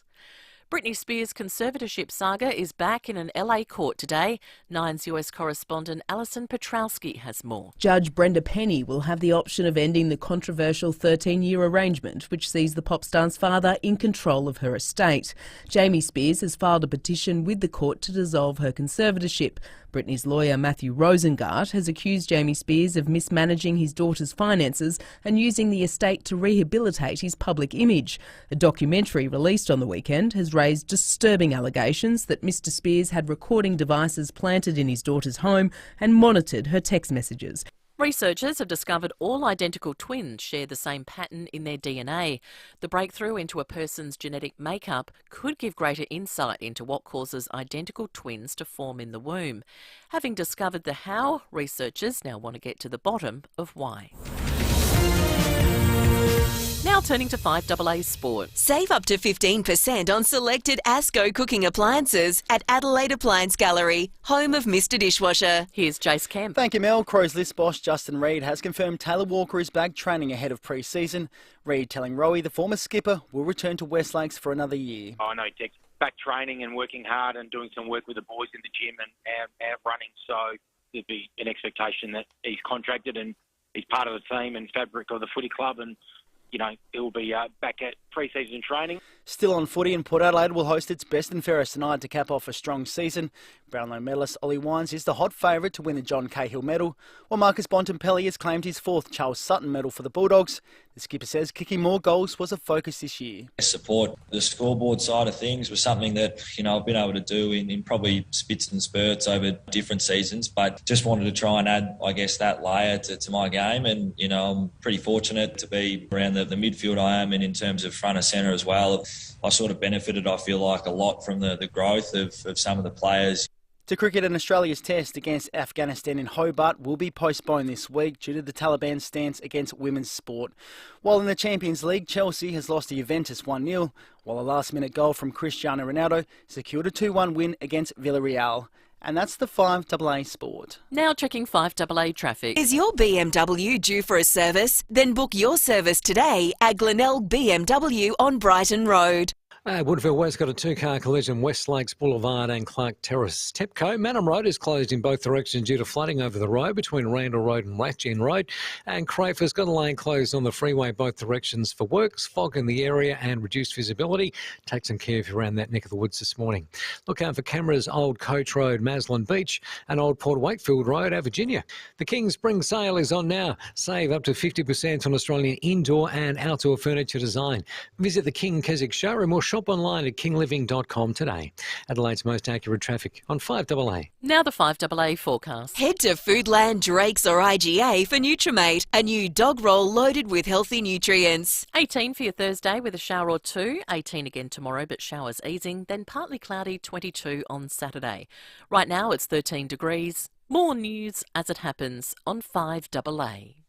G'day, Dr. Carl Kruszinski here. I'm thrilled to announce that I'll be hosting Blue Planet 2 live in concert with the Adelaide Symphony Orchestra.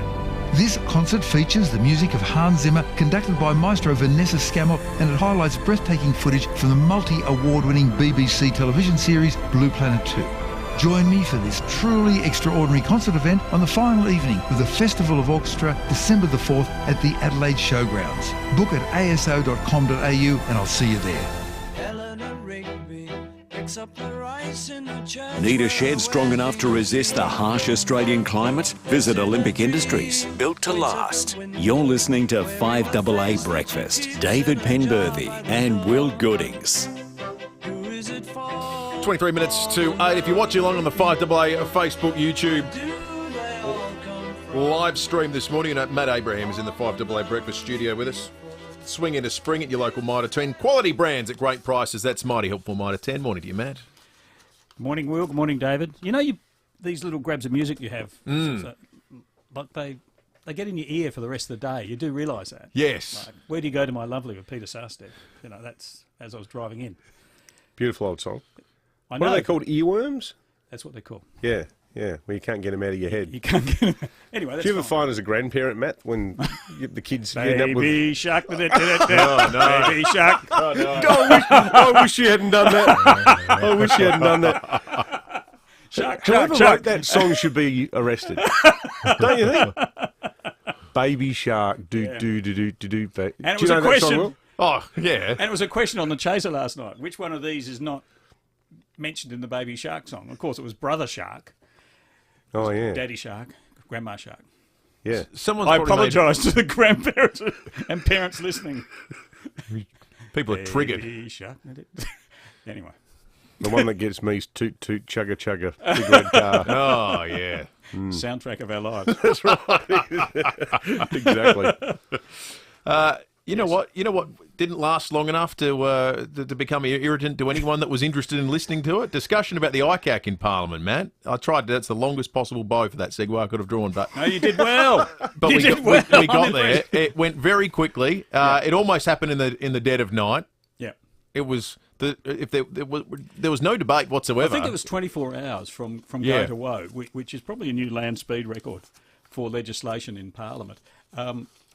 Now, this was going to be our mighty 10 out of 10 grab, but it's been supplanted. But I think this is worth playing. This is David Spears, who's the Environment Minister, and he was talking about, he was responding to questions about how fast this had passed Parliament and whether that was a good thing. Have a listen to this. I think South Australians want an efficient parliamentary system. We're often criticised for not moving quick enough on legislation. He's almost got it. He's almost got what people's problem with this is. That's it. He's almost there. David, right, you're doing so well. You know, we're always critical of Parliament for not looking after itself fast enough. That's what we are.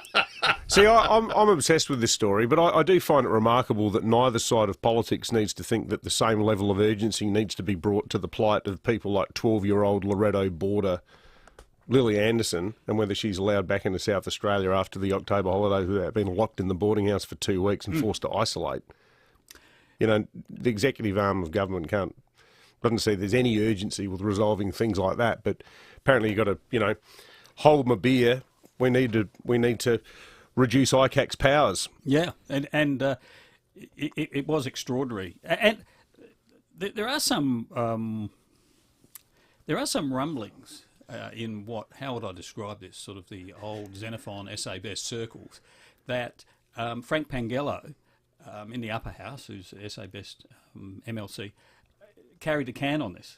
You know, it's his legislation. He introduced the legislation on the back of a case of a police officer who committed suicide because of an ICAC. Well, the family say because of an ICAC investigation, and had been cleared 8 days before, and it wasn't sufficient hurry to inform him of that. There's no doubt ICAC investigations put people under incredible stress. I reckon there's a great editorial in the Tiser today, effectively backing this reform in.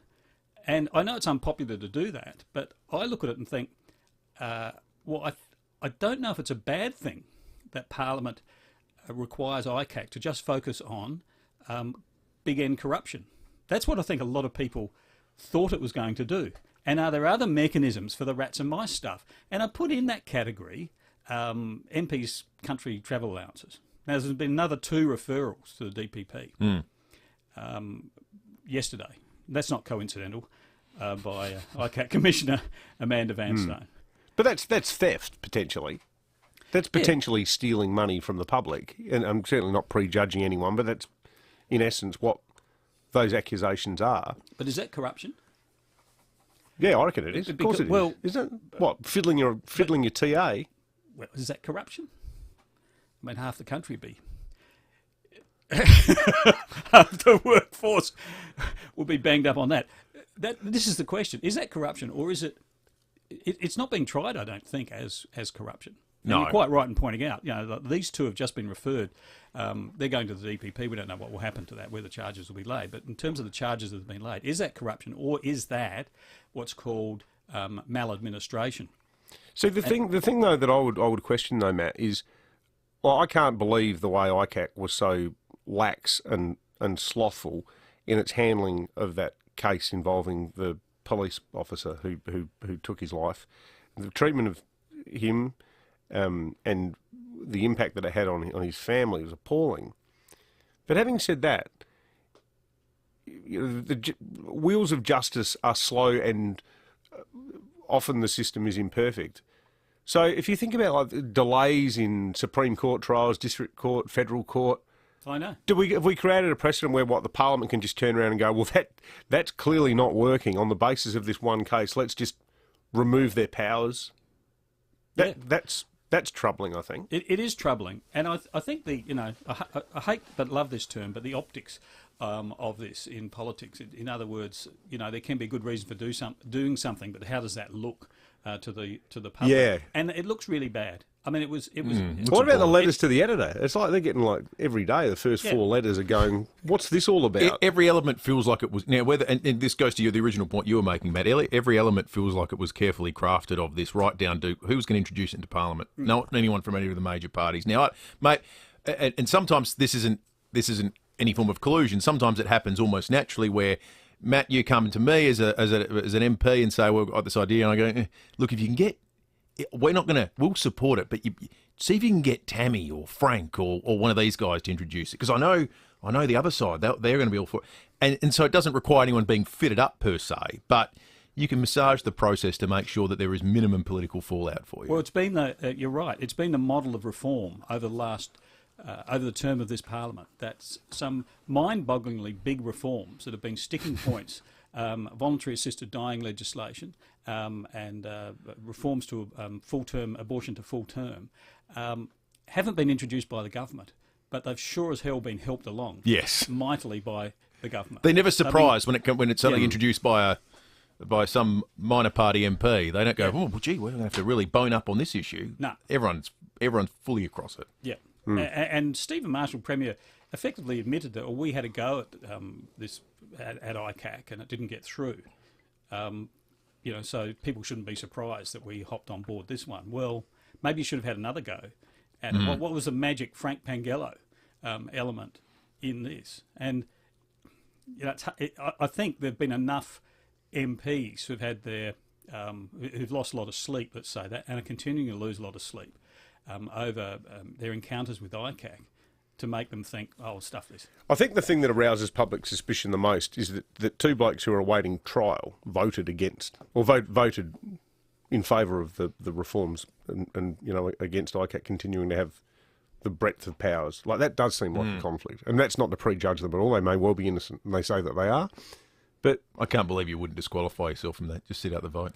I can't believe no one in politics seemed to think that they had to either. Like, Labor didn't have a crack. The Greens say they're pure as the driven snow. It was all designed issues for the minimum of fuss and discussion. There was no element of this that they wanted public scrutiny on. You're surprised the mask rules are still unchanged, given where we're at the moment on the COVID issue? I am, and it will be a narrative in my Sunday Mail column this week because I do think we're being I've used the word punished. I think we're being punished in a situation when we don't have COVID in this community, and it's almost like we have to wear masks for practice. And there's some weird stuff. If you, as we all do, if you follow some of the COVID grabs that come out of Nicola Spurrier, I'm not talking necessarily about don't touch the ball if the ball comes towards you, and footy players are sweaty sort of thing. But Grant Stevens, who's our Supremo for emergency Supremo, said, there's a perception that COVID's not in our community. Well, yeah, it's a pretty strong perception because it isn't. And I think the concern is that we know it's going to be here because we've seen the examples interstate. New South Wales is going to open up, and it's got quite a heavy, what's now regarded as an acceptable caseload of Delta in the community. We're going to see the same with Victoria, and that's the decision going to have to be made here.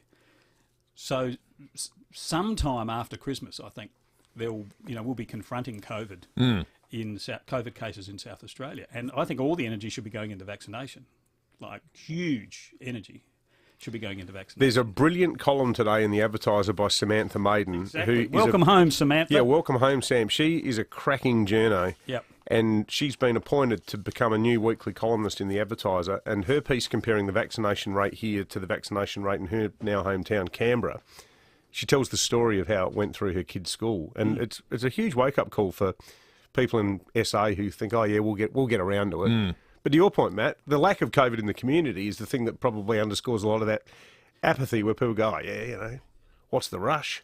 Well, the rush is coming if we're not careful. Exactly. She says we're sitting ducks. Yep. It's a great column. It is, and you know, she writes in a really readable way.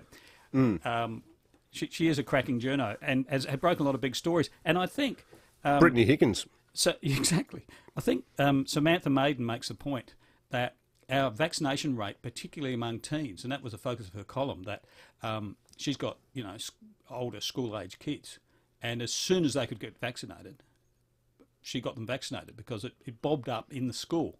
And she said, and I thought it was interesting her description that we know that the Delta variant will seek out the vulnerable areas. We're now looking at a pandemic of the unvaccinated. Yep. And that's not to say people who are vaccinated don't get COVID.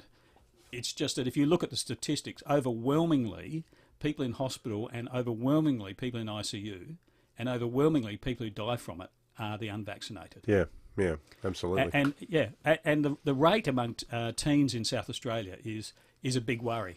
It's in the teens, and it needs to be up to roughly, it needs to gear up to what the adult population is. Absolutely. Good on you, Matt. Let's rate some spin. I've got to have the jingle. Of course. Computer almost said no then, but we got there in the end. Now, while Scott Morrison was away, we know that Nationals leader Barnaby Joyce was Prime Minister, thankfully for only a few days. But this is this is him attempting to defend some of the more extreme comments by his own National Party backbenchers and frontbenchers. And in a nation like what Voltaire said, I think, it wasn't actually Voltaire, it was I can't remember the lady who summarised Voltaire's. We'll leave that there. But you can say what you I mightn't agree with what you say, but I'll defend to the death your right to say it. Now, is that principle now gone? Oh my God. He got there in the end, though, didn't he? Yeah. That Voltaire person. Yeah. What is it? Or maybe it was Voltaire's mum. I don't know. But anyway, maybe it was Baby Shark. I don't know. But anyway, Baby Shark. Yeah, exactly. I'm giving Barnaby Joyce a 1.5 out of 10. If he nailed the delivery, what would have he got spin wise? Do you think? Maybe 1.5. Okay, so it's such a hack thing to say. It was a 1.5. Either way, you cut it. Thank you, Matt. Swing it to your local Spring at Mitre 10. Quality brands at great prices. That's mighty helpful, Mitre 10. Time to check traffic. Is your BMW due for a service? Well, then book your service today. Glenelg BMW on Brighton Road. At Woodville West, got a two-car collision on West Lakes Boulevard at Clark Terrace. Tepco, Manham Road is closed in both directions due to flooding over the road between Randall Road and Ratjen Road. And Crayfor's got a lane closed on the freeway both directions for works, fog in the area and reduced visibility. Look out for cameras today. Aldinga Beach Road, Aldinga Beach, Andrews Road, Munopara Downs and Burton Road at Burt. The Coffee Club is sharing the love in celebration of World Coffee Day. Buy one coffee, get one free now until tomorrow. In-store, takeaway or delivered at the Coffee Club. T's and C's apply. Adelaide's most accurate traffic on 5AA. 9 minutes to 8. Marlene in North Plimpton has called in with a memory of a festival theatre show, the subject of Michael Smith's flashback this morning. Marlene, good morning to you. Oh, good morning, David and Will. One of the earliest shows we saw at the festival theatre was a movie, a film version of Carmen, starring Placido Domingo. Oh. It was in French and it had English subtitles. That was really quite spectacular. Wow. And we also saw the operas Il Trovatore, Pearl Fishers, and quite a few others. What year do you think that was, Marlene? Oh, that would have been in the early 80s. Wow, fantastic. A long time ago. Not that long ago. I'm much older than. It's a lovely memory, Marlene. Thank you. We appreciate you calling in. 8223 0000 is our number. You can text us on the Telstra Store Mount Barker text line too. 8 to 8. John Blake coming up in just a moment. What makes Ray White the big name in business broking? They're people, like multi-time SA Business Broker of the Year, Brett Buckley, and his team of business professionals. They take a deep dive into your business, finding value and potential, and they know what they're looking for because they know businesses. They're not real estate salespeople trying to sell businesses, they're business people selling businesses. If you want to know what your business is worth, touch base with Brett. Search Ray White Business Sales SA, multiple Business Broker of the Year awards. Feel the grand final fever this Sunday with the Sandful Statewide Super League Grand Final at Adelaide Oval. The Eagles take on Glenelg from 3 p.m. Just who will be crowned premiers? Get the kids, round up your mates, bring the boundary banter and complete your Sandful story for 2021. Don't miss it. The Sandful Statewide Super League Grand Final this Sunday. Tickets from Ticketek. Visit sandful.com.au/finals for more info. Amy has always helped Australians get back on the road, but now more than ever, it's vital those on the front line get to where they need to be. That's why we're offering free roadside assist to first responders, hospital staff and COVID healthcare workers Australia-wide until the end of the year. Amy and non-Amy customers, supporting those who are supporting us. To take advantage of this offer, visit amy.com.au. T's and C's and eligibility criteria apply for Amy temporary roadside assist and this offer. Go to amy.com.au for more details. Here we go, only one more sleep until the long weekend is upon us. And look, great news, because your local Mitre 10, love Mitre 10, they'll be open for everything you need, whether it's great prices on the right products or a bit of mighty helpful advice. With spring upon us, it's time to get all those jobs done around the home so that you can really enjoy the warmer weather. And look, check out their Lookout Springs About catalogue out now. It's packed full of great specials on garden tools, plant food, hoses, pressure sprayers, wheelbarrows, lawnmowers, you name it, everything you need for spring. Or if you want to just sit back and eat a steak, maybe throw some snags on the barbie, grab yourself a Weber barbecue or maybe a new outdoor setting so you can really enjoy the outdoors. There's great specials on paint products, no more gaps, sanders and grinders for all the indoor jobs too. So head into your local Mitre 10, check out the Lookout Springs About catalogue today. Check your local store for opening hours. That's mighty helpful, Mitre 10. No one likes to wait, especially if you're waiting for something really amazing, like a new Mazda. Lucky, you won't have to wait too long at Mawson Lakes Mazda. Right now, you'll find new stock and demos right across the range, which means there's no compromise. You'll get everything you want and love in your new Mazda. Get behind the wheel of your dream Mazda sooner. Mawson Lakes Mazda, just a short drive from the city. 5AA Breakfast is streaming live right now. To watch, simply head online to 5AA Facebook or search 5AA on YouTube. Need more living space or storage? Visit olympicindustries.com.au. Olympic Industries, built to last. You're listening to 5AA Breakfast. David Penberthy and Will Goodings. 5 to 8, John Blake in just a moment. First, Jessica Braithwaite from 9 News joins us with a look ahead weather-wise for the rest of Thursday morning. Jessica? Morning, guys. Well, I'm pleased to say, there's still a fair bit going on. Look, it's not as crazy as what we were dealing with yesterday, but there's still a bit happening that I want to let you know about, especially if you're out on the road at the moment. So we do have a road weather alert in place. It's not like yesterday where we had that ice on the road, but we do have a lot of low cloud and a bit of fog around. So still take it easy if you are driving out and around the hills, and even a bit of flooding still occurring on some of the roads. I've been looking at some pictures coming in from around Murray Bridge. So take it easy. Around the Adelaide metro area, I'm just watching some showers coming in now around Jepps Cross and another cell pushing in around Elizabeth. So it's still going to be a pretty sort of wet and showery day, but we're talking more about like normal showers, normal kind of showers that we tend to see in that southerly, not the kind of really intense stuff that we saw yesterday. So a little bit easier, 18 degrees. Our top for today, and then tomorrow we're settling down further. We've got 18 degrees again. There's still the chance of some more showers around tomorrow, so keep the brolly handy. I'm personally looking forward to Saturday because we've got partly cloudy conditions, 22 degrees. What a treat. And just don't get it mixed up in the forecast with Sunday if you're planning your outdoor activities, because Sunday looks really wet and quite windy, 18 degrees and another 8 millimetres possible. So there is a lot of rain around, so go for Saturday for the outdoor plans. And then next week at this stage looking a bit of a mixed bag too. Monday cooler with 16 degrees. Tuesday looking pretty good, up to 19 degrees there. Sensational. Good on you, Jessica. Jessica Braithwaite from 9 News. It's time for John Blake, thanks to Aussie Fast Transport Solutions, interstate freight distribution, warehousing and local Adelaide couriers. Call Aussie Fast, 13 13 64. Yes, good morning. I realised last night it's exactly 12 months since I recorded this parody of Cliff Richard's Please Don't Tease for the breakfast show when it looked like we were never going to get a vaccine. Tell me that you made a breakthrough, then you say you don't. You tell me that you'll have it ready, but then you say you won't. You say that it's just round the corner, an end can now be seen. So give it to me straight right now. Where is the damn vaccine? I read it in the paper one day, we're soon gonna get our dose. The next day there's an article says that we're not even close. I'm sick of all the fake news from the media machine. So why not start to tell the truth? Where is the damn vaccine? It's now just hit me. I know you think it's fun to just bullshit me. For God's sake, please make your mind up. When the paper says we'll have a vaccine in 2 months, maybe 3. The TV news then says it's more like sometime next century.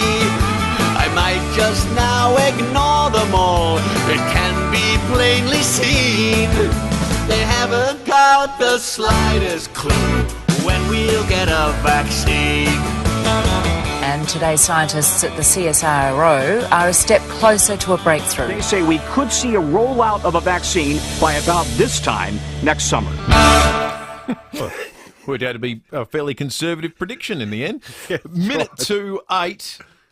5AA News coming up, breaking at 8 thereafter. We'll wrap some big stories developing in the United States and right here on the streets of Adelaide thereafter. And then after 8:30 today, we're going to talk about compulsory acquisition, the final stage of the South Road upgrade. People going to get fair value or not? We'll ask them. The St John Christmas Home and Lifestyle Lottery is back. With 7 homes still to be won, the St John Lottery is South Australia's biggest ever home lottery. Buy your ticket before midnight this Sunday for your chance to win one of 9 cars in next week's draw. Plus, your ticket stays in the draw for the $4 million luxury grand prize package. Buy your tickets at stjohnlottery.com.au and support St John SA today. Licence number M14082. Now, if you love greyhound racing, make sure you don't miss out on a big night at Angle Park for the running of the TAB Adelaide Cup. Mark it on the calendar, Friday the 8th of October. It's going to be a big night of Group 1 racing with live music, food trucks and kids' activities. Shaping up to be a great night for the entire family. It always is at Angle Park. Head along to general admission or book your spot in the new Garden Bar or the famous and excellent Chasers Restaurant. Now, tickets are essential. Just head to greyhoundracingsa.com.au to buy them. Gates open from 5 p.m, racing from 6. For more info on the TAB Adelaide Cup, visit greyhoundracingsa.com.au. Gamble responsibly. You can trust 9 News is live and local. Weeknights at 5, nightly at 6. 9 News. Online, on DAB Digital Radio and on 1395 AM. Talking Adelaide. This is Adelaide's 5AA. A shower or two and 18 today with the 8 o'clock news. I'm Mel Usher. Peak hour hit too hard? For an RAA-approved crash repair, contact Premier Panel Services. 3 teenagers have been charged following a police chase south of the city. A Toyota stolen from Flagstaff Hill and wanted over a petrol drive-off at Old Ranella was pursued through the back streets of Morfett Vale and Christie Downs before it popped a tyre. The trio in the car were arrested after trying to do a runner on foot. The 15-year-old driver and 2 13-year-olds are facing a range of charges. A woman's been arrested after breaking into a home at Elizabeth North overnight. Senior Constable Rebecca Stokes says patrols were called to Whiting Court after a neighbour reported hearing a window smash. Police responded and searched the vacant home, locating a woman hiding inside. She's a 52-year-old woman from Elizabeth Park, so she was arrested and charged with being unlawfully on premises, and she'll appear in court in November. There are fears up to 20,000 cancer cases might have gone undiagnosed, with routine medical checks across the country plummeting during the pandemic. A report by Cancer Australia has found there were 164,000 fewer diagnostic procedures in 2020. Dr Vivian Milch says researchers also reported an almost 10% decline in cancer surgeries, chemotherapy and radiotherapy. We noticed, for instance, that there were 87,000 fewer colonoscopies and sigmoidoscopies done looking for bowel cancer in 2020 than we would have expected. And we know that there were many fewer breast cancer-related surgeries. The European Union has brought 19 countries together to discuss taking action to protect Antarctica from climate change. Australia and France have been working diplomatically to drum up support for vast marine protected areas in the Southern Ocean. Susan Lee says it's exciting to see other nations increasingly interested. And we absolutely are determined to get there, because for the health of the planet, for the health of the ocean, and just for the leadership role played by our Antarctic scientists, Australia has much to be proud of. There's been a major development this morning in the Britney Spears conservatorship saga. A Los Angeles judge has officially removed Jamie Spears from controlling his daughter's $60 million estate. The agreement was in place for 13 years. Shocking details have been revealed of how a serving British police officer used COVID lockdown rules to trap a young woman before murdering her. Nine's European correspondent Brett McLeod. Sarah Everard's rape and murder in March horrified Britain, especially when it was revealed her abductor was an officer, Wayne Couzens. Now a sentencing hearing has played vision of Couzens confronting Sarah as she walked home at night, producing his police identification, then putting handcuffs on her. The prosecution saying he abused his lockdown powers to get her in his car before raping and strangling her with his police belt, later burning her body in the woods. Couzens will be sentenced tomorrow, the prosecution saying jail for the rest of his life would be appropriate. The Duchess of Cambridge has impressed onlookers in Northern Ireland by handling a tarantula. Kate held the spider during a trip to a petting zoo in Ulster. Now turning to FIVEaa Sport. Save up to $800 on selected Asco washer dryer packages. Adelaide Appliance Gallery, home of Mr Dishwasher. And it's over to Jace Kemp. Thank you, Mel. Ollie Wines is the overwhelming favourite to take out Port Adelaide's best and fairest tonight to cap off a stellar season, while Marcus Bontempelli has won his 4th Charles Sutton medal for the Bulldogs. I think I'm lucky the environment that I'm in allows me to, continue to, stay curious and always search for more and try to be the best influence I can for the football club. Still on footy, and the Richmond superstar Dustin Martin is recovering well after kidney surgery. Tigers high performance manager Tim Livingston says the Brownlow medalist will be fine for pre-season. Dusty's going really well. He's just slowly started training, which is a planned process for him, so he'll up the ante, but I know he's just slowly getting into it, and we'll build up over the next month or so.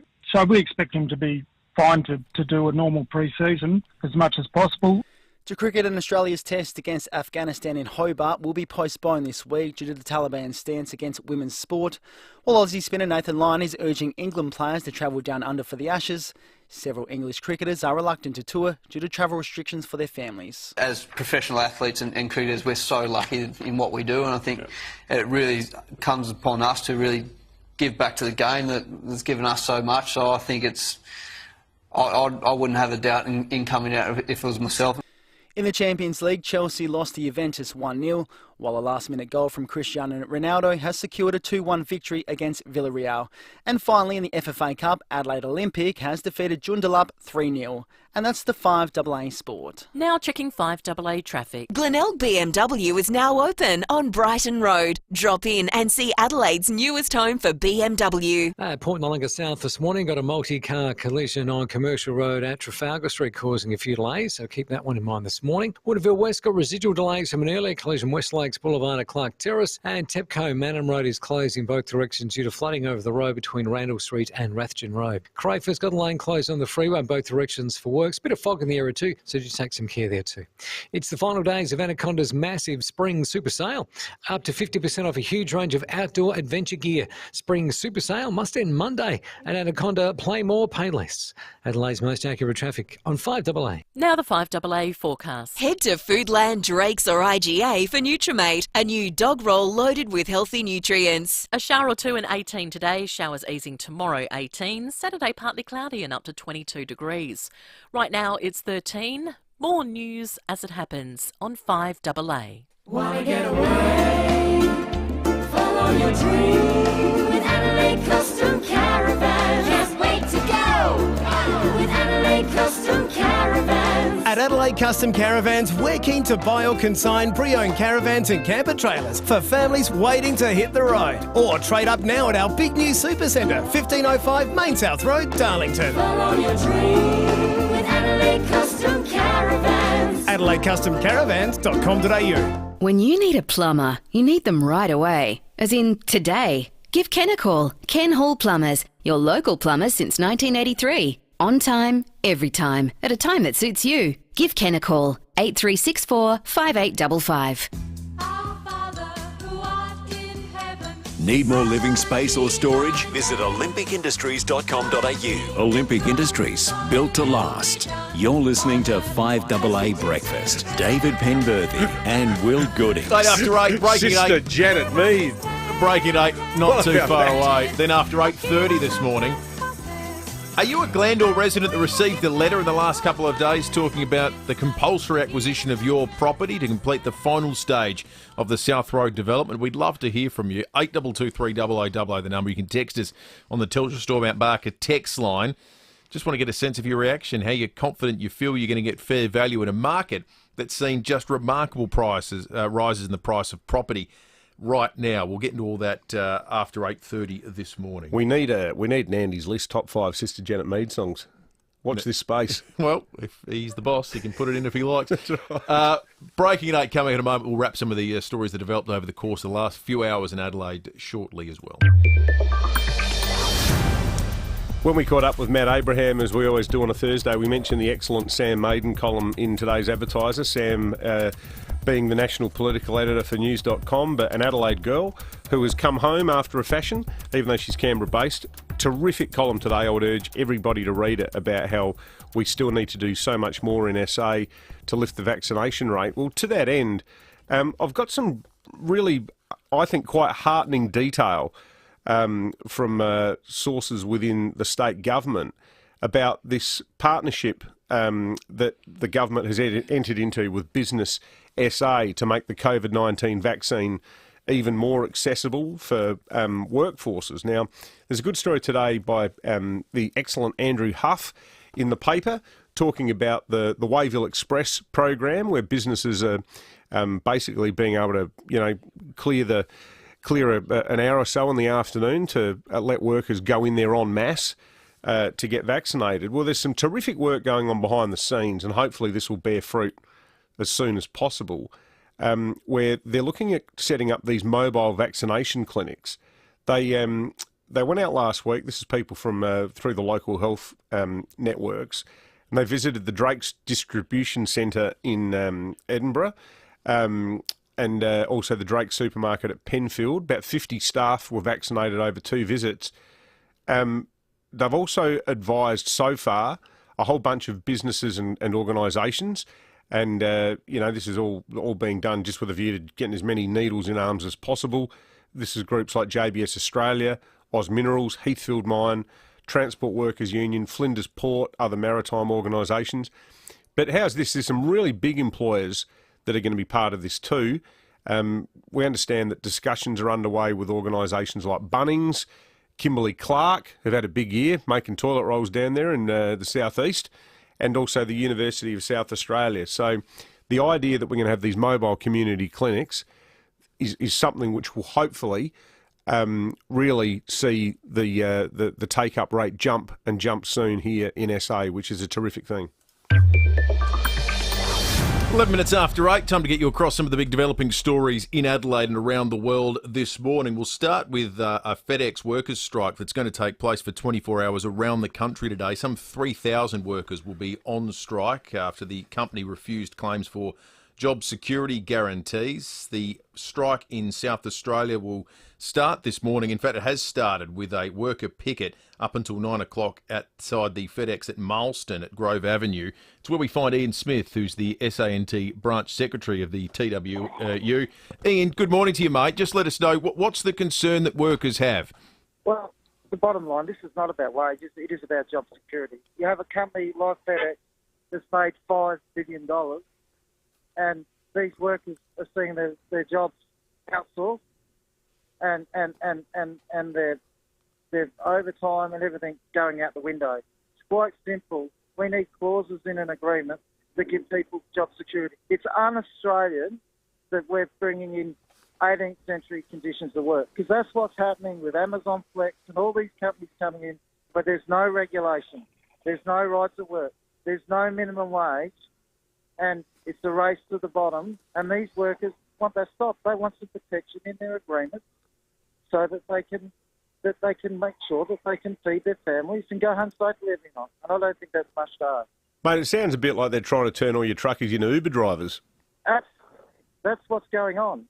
And quite frankly, the federal government and governments across the country should be very, very concerned about this, because for the main reason, this is not just going to affect trucking, it's going to affect the whole industry, what's coming on. And so these companies like Uber, the people owning the computers, are forcing our conditions and wages down. And anyone that saw the ABC thing on Amazon Flex, you'd have to be horrified to think people are throwing parcels into backs of cars and utes, getting 4 hours work for $110, and if you don't do it satisfactorily, they kick you off the app. What do you reckon it will mean for the public, Ian? What sort of services could be affected by the industrial action?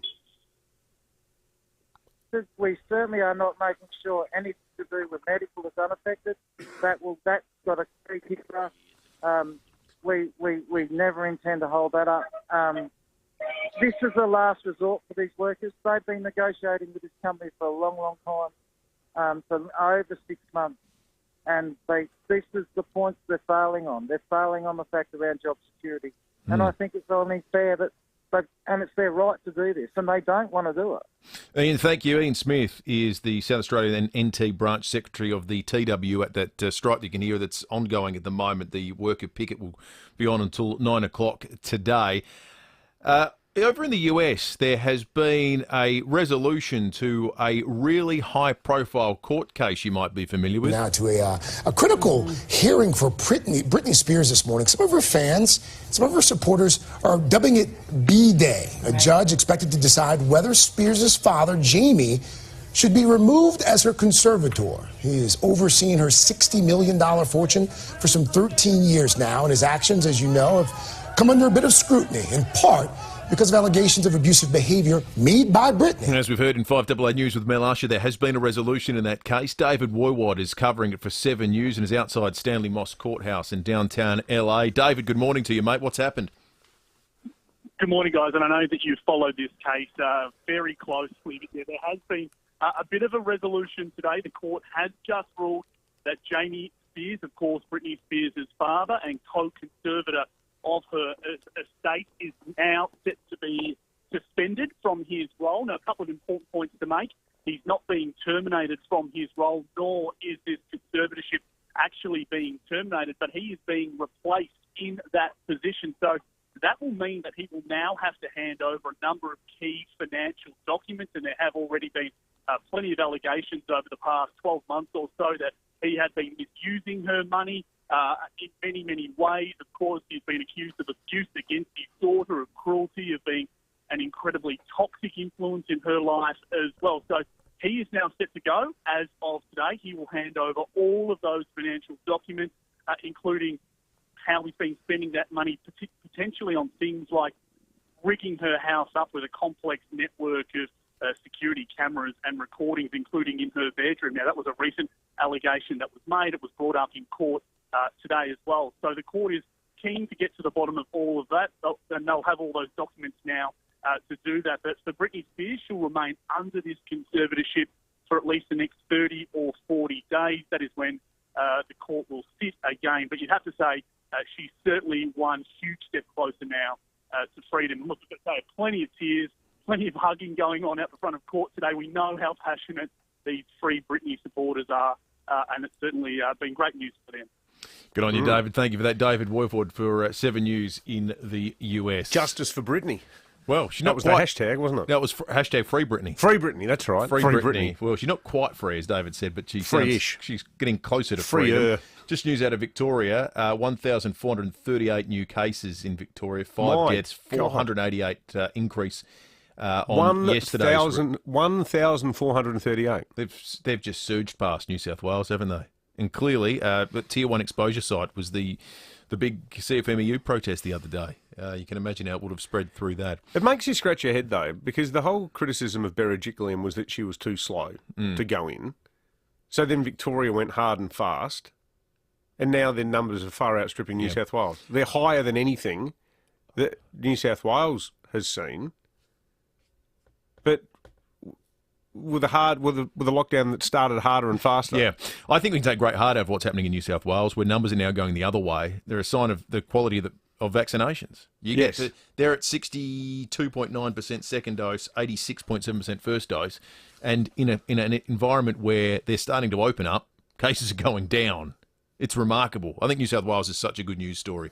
Yeah, it is actually. There's a good news story. It's only a good news story if you've got a really high vaccination rate. Exactly right. Good news story too for South Australia. Some data released by ANZ and the Property Council. They do a big survey at regular intervals. South Australia, the only state to see a rise in business confidence this quarter in Australia. Some confidence around in South Australia. It's interesting because we know we aren't the most free in terms of restrictions, and there is some real genuine tension around the debate about how restricted we are versus the risks that posed by COVID getting to the community. But against that backdrop, South Australian business has grown in confidence when no one else in Australia has. It's quite an interesting story about the tightrope the government walks regarding the sorts of restrictions we do have in place here. 19 minutes after 8, time to check traffic. Thanks to Glenelg BMW. They're now open on Brighton Road. Drop in and see Adelaide's newest home for BMW. At Erbray, got a two-car collision on Cross Road at Fullerton Road. Port Noarlunga, multi-car crash on Commercial Road near Trafalgar Street. And Tepco today, Manham Road is closed in both directions due to flooding over the road between Randall Road and Ratchin Road. Look out at Crayford, got a lane closed on the freeway both directions for works, and a bit of fog in the area and reduced visibility as well this morning. Cameras, Kangarilla Road, McLaren Vale and Main South Road at Old Noarlunga. No time to sort a home loan? ANZ mobile lenders are on hand anytime, anywhere. For a home loan specialist who can work around you, search ANZ Mobile Lending. Adelaide's most accurate traffic on 5AA. Roey's Sport Show. I said sell the farm on Monday after that prelim for Jason Horne-Francis. Can you, will you, and have you? Oh, look, we've certainly had conversations, but at the end of the day, North Melbourne own the right to pick one. I think it's highly unlikely North Melbourne will move on that pick, but we'll see what plays out over the next coming weeks. 4 p.m. weekdays. Jason's a pretty special player, so you can have as many conversations as you want, Roey. It doesn't mean she wants to dance with you. Roey's Sport Show on 5AA. Get out and see our great state with Holiday Wonders Mitcham. Use your Great State voucher to enjoy one of Holiday Wonders' incredible day tours. Go on safari to Monado Safari Park. Enjoy cruising the picturesque Murray River with lunch in Manham. Or enjoy the best of the Barossa with lunch on the green at Seppelts Field Winery. You can board your coach from city and suburban locations. Call Holiday Wonders Mitcham to book your Great State day tour today. holidaywonders.com.au. With the Ladbrokes app, putting a bet on is as easy as tap, tap, boom. Get the down low on the download and get the latest version of the Ladbrokes app today. Ladbroke it this spring carnival. Gamble responsibly.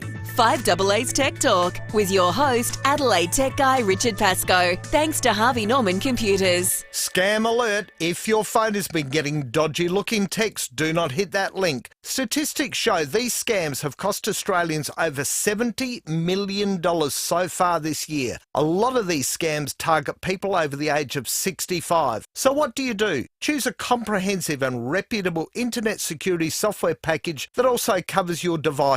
Trend Micro Device Security protects all forms of devices. It stops viruses, malware, ransomware and spyware attacks. It also identifies dangerous messages on your device. Harvey Norman has a great deal on Trend Micro. Tell a Harvey Norman staff member the Adelaide Tech Guy sent you in and receive 2 years of Trend Internet Security for the price of 1 year. Check out these great offers at 5AA.com.au. Thanks to Harvey Norman Computers.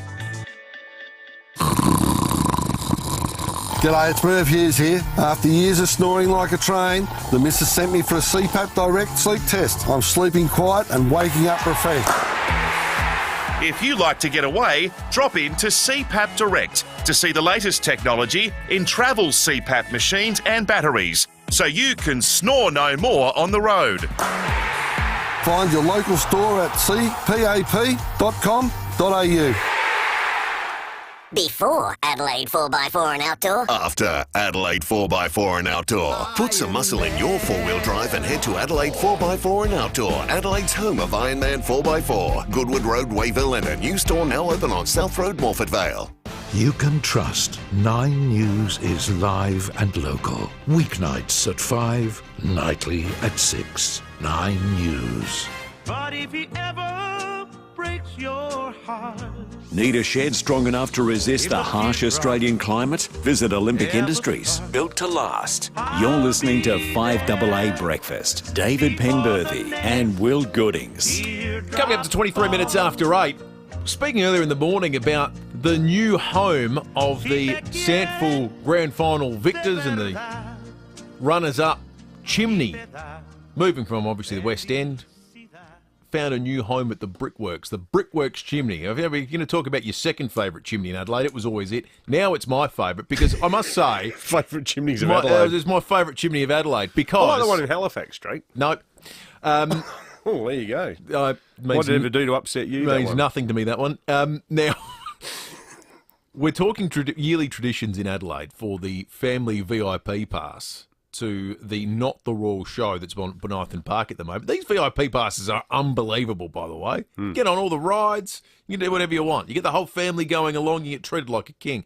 It's like you're some sort of, it's like you're Britney Spears you've turned up, except you've got all your freedoms. Yeah, exactly. All you need to do is call us on 8223 0000 right now and tell us your favourite yearly tradition. Because I'm no big Sandful fan, but for some reason I love the chimney unveiling every year. I think it's great. It's a lovely tradition that we've got. Well, if you like that, mate, maybe you should come to a game with me one day. That's quite entertaining too. It always feels good. You drive along Port Road and... It is. There is no space in my life for more sport, I can tell you. Every square inch of it is filled.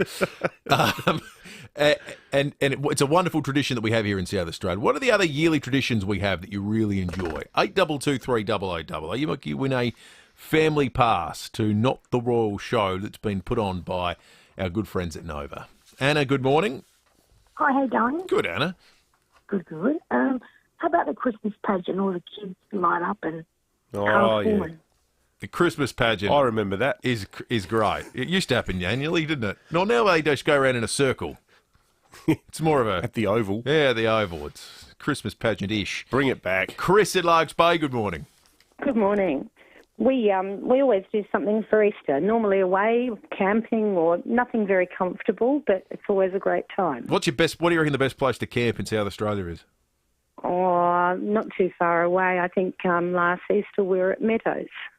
You went camping in Meadows? It's like a suburb these days, Chris. I know. It's nice. Yeah, that's terrific. You can camp anywhere. You can camp anywhere, exactly. Almost. You can camp in the South Parklands. You can almost There's camp people anywhere. camping there at the moment, sadly. 8223 0000. Peter in Paraka, good morning. Good morning, guys. How are you? Good, thanks, mate. Peter. That's good. World Series sprint cars, Orange Speedway Boxing Day every year. Never miss it. What about that? Is that an annual thing in Murray Bridge, mate? Yeah, mate. What year was the first year you went to it, Peter, do you think? Oh, God knows. I've been going since it started. What are they called? Murray Bridge what cars? Sprint cars. Yeah, World Series sprint cars. Yeah, right. What sort of cars are they? 410 cubic inch race cars with wings that go extremely fast. Oh, on yeah. turn. Yeah, okay. I reckon I saw them one night at the monster trucks. Good on you, Peter. Let's go to Theberton. Sam, good morning. Morning, boys. A tradition with our family, I remember we were kids, Dad used to take us down Rundle Street before Rundle Mall and to see all the Christmas decorations, right, and the Father Christmas. Then he used to take us to the brewery and for the Christmas lights. Yeah. Yeah, that's a nice yearly tradition. Good to see that there'll be Father Christmases are allowed to still operate this year. COVID didn't kill Christmas. Jody and Nan, good morning. Hello, Will. How are you? Good, Jody. Fruit Truck Appreciation Day tomorrow. Oh. It's a public holiday. Have you heard? Sadly not. What's a reasonable number of fruit chocks to consume on the Appreciation Day, do you think? Well, it's a race between me and the 5-year-old, Will. Okay, right. Understood. I wonder if Lacey knows about that, because she might celebrate by drinking an entire six-pack. That's right. I forgot about that. No, it's in the diary, she just said. Yeah, on your okay, list. thank you, Jody. Let's go to Mile End. David, good morning. Good morning. So this is a Polish Christmas Vigilia. So we all get together, spend families and eat roll-ups and pickles and sauerkraut and have a great time. Like on Christmas Eve? Christmas Eve, that's the one Yeah. every year. Yeah, that's... Roll mops, yum. Christmas Eve, always the night we could always open the presents from Polish family. Do you have a pierogi? Do you get on a pierogi, excellent. Will? Is that a pierogi type occasion? No, it wasn't actually, but I generally have a rule that every occasion is a pierogi type of occasion. Debbie, good morning. Good morning, guys. This is actually my hubby's tradition, but he has a massive barbecue cook-up for breakfast every Bathurst, and it's one of the only times he goes to the supermarket. So it's a tradition for you too, sort of, Debbie. Almost, and that almost could be his yearly tradition, going to the supermarket. Great call, Debbie. Thank you. Nikki in Hyde Park, good morning. Good morning. This was a tradition when I was a little girl, and it was just after New Year's Day was the Birdman Rally down Dunell. Yeah, a lot of fondness for the Birdman Rally on 5AA Love Breakfast. the Birdman Rally. Liz in Oakton, good morning. Hi guys, how are you? Good, thanks, Liz. That's good. Mine is the Schutzenfest in Harndorf. You Oh, used to yes. roll down the hill with a beer in your hand. It was great. I love the Schutzenfest. You Oh, remember those so little? did I, but it had to be in Harndorf. Do you remember those little fricadella things? Those little croquettes with the Dijon mustard? Oh, mate, they were yummy. Hey, great on you, call, Liz. Liz. Thank you. Who I wins wanna the play to them. VIP pass? Oh, where do you start? Hey, look, let's give it to Peter from Paraka. I like the regional flavour and something I'd never heard of before, the Murray Bridge Sportscars. Yeah, That was okay. good. Pete and Paraka, Why you've not? got the family VIP pass to Not the Royal Show. It's on until the 4th of October, and you can get tickets now from novafm.com.au.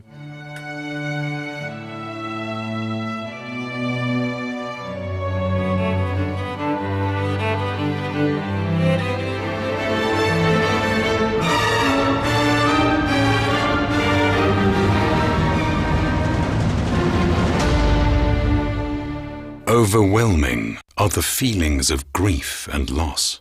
More so when you add the confusion and uncertainty of arranging a funeral. At Distinctive Funerals, we offer guidance through the hardest of times and clarity for the path ahead. distinctivefunerals.com.au. Grab your best mates and get these great rates. Then get ready, save and go to the NT now. With mates rates packages, you'll save up to $1,000 per person on getaways to the Red Centre, including Alice Springs, Uluru, Kings Canyon, Carter Judah, West McDonnell Ranges and more. The Red Centre is wide open and it's ready, save, go to the NT now. With deals from just $3.99 per person. Book now and travel to April 2022. Visit ntnow.com.au. This is Adelaide's 5AA. A shower or two and 18 today with the 8:30 news. I'm Mel Usher.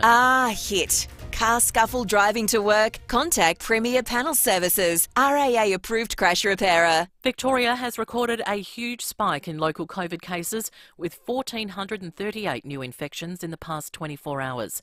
Another 5 people with the virus have died.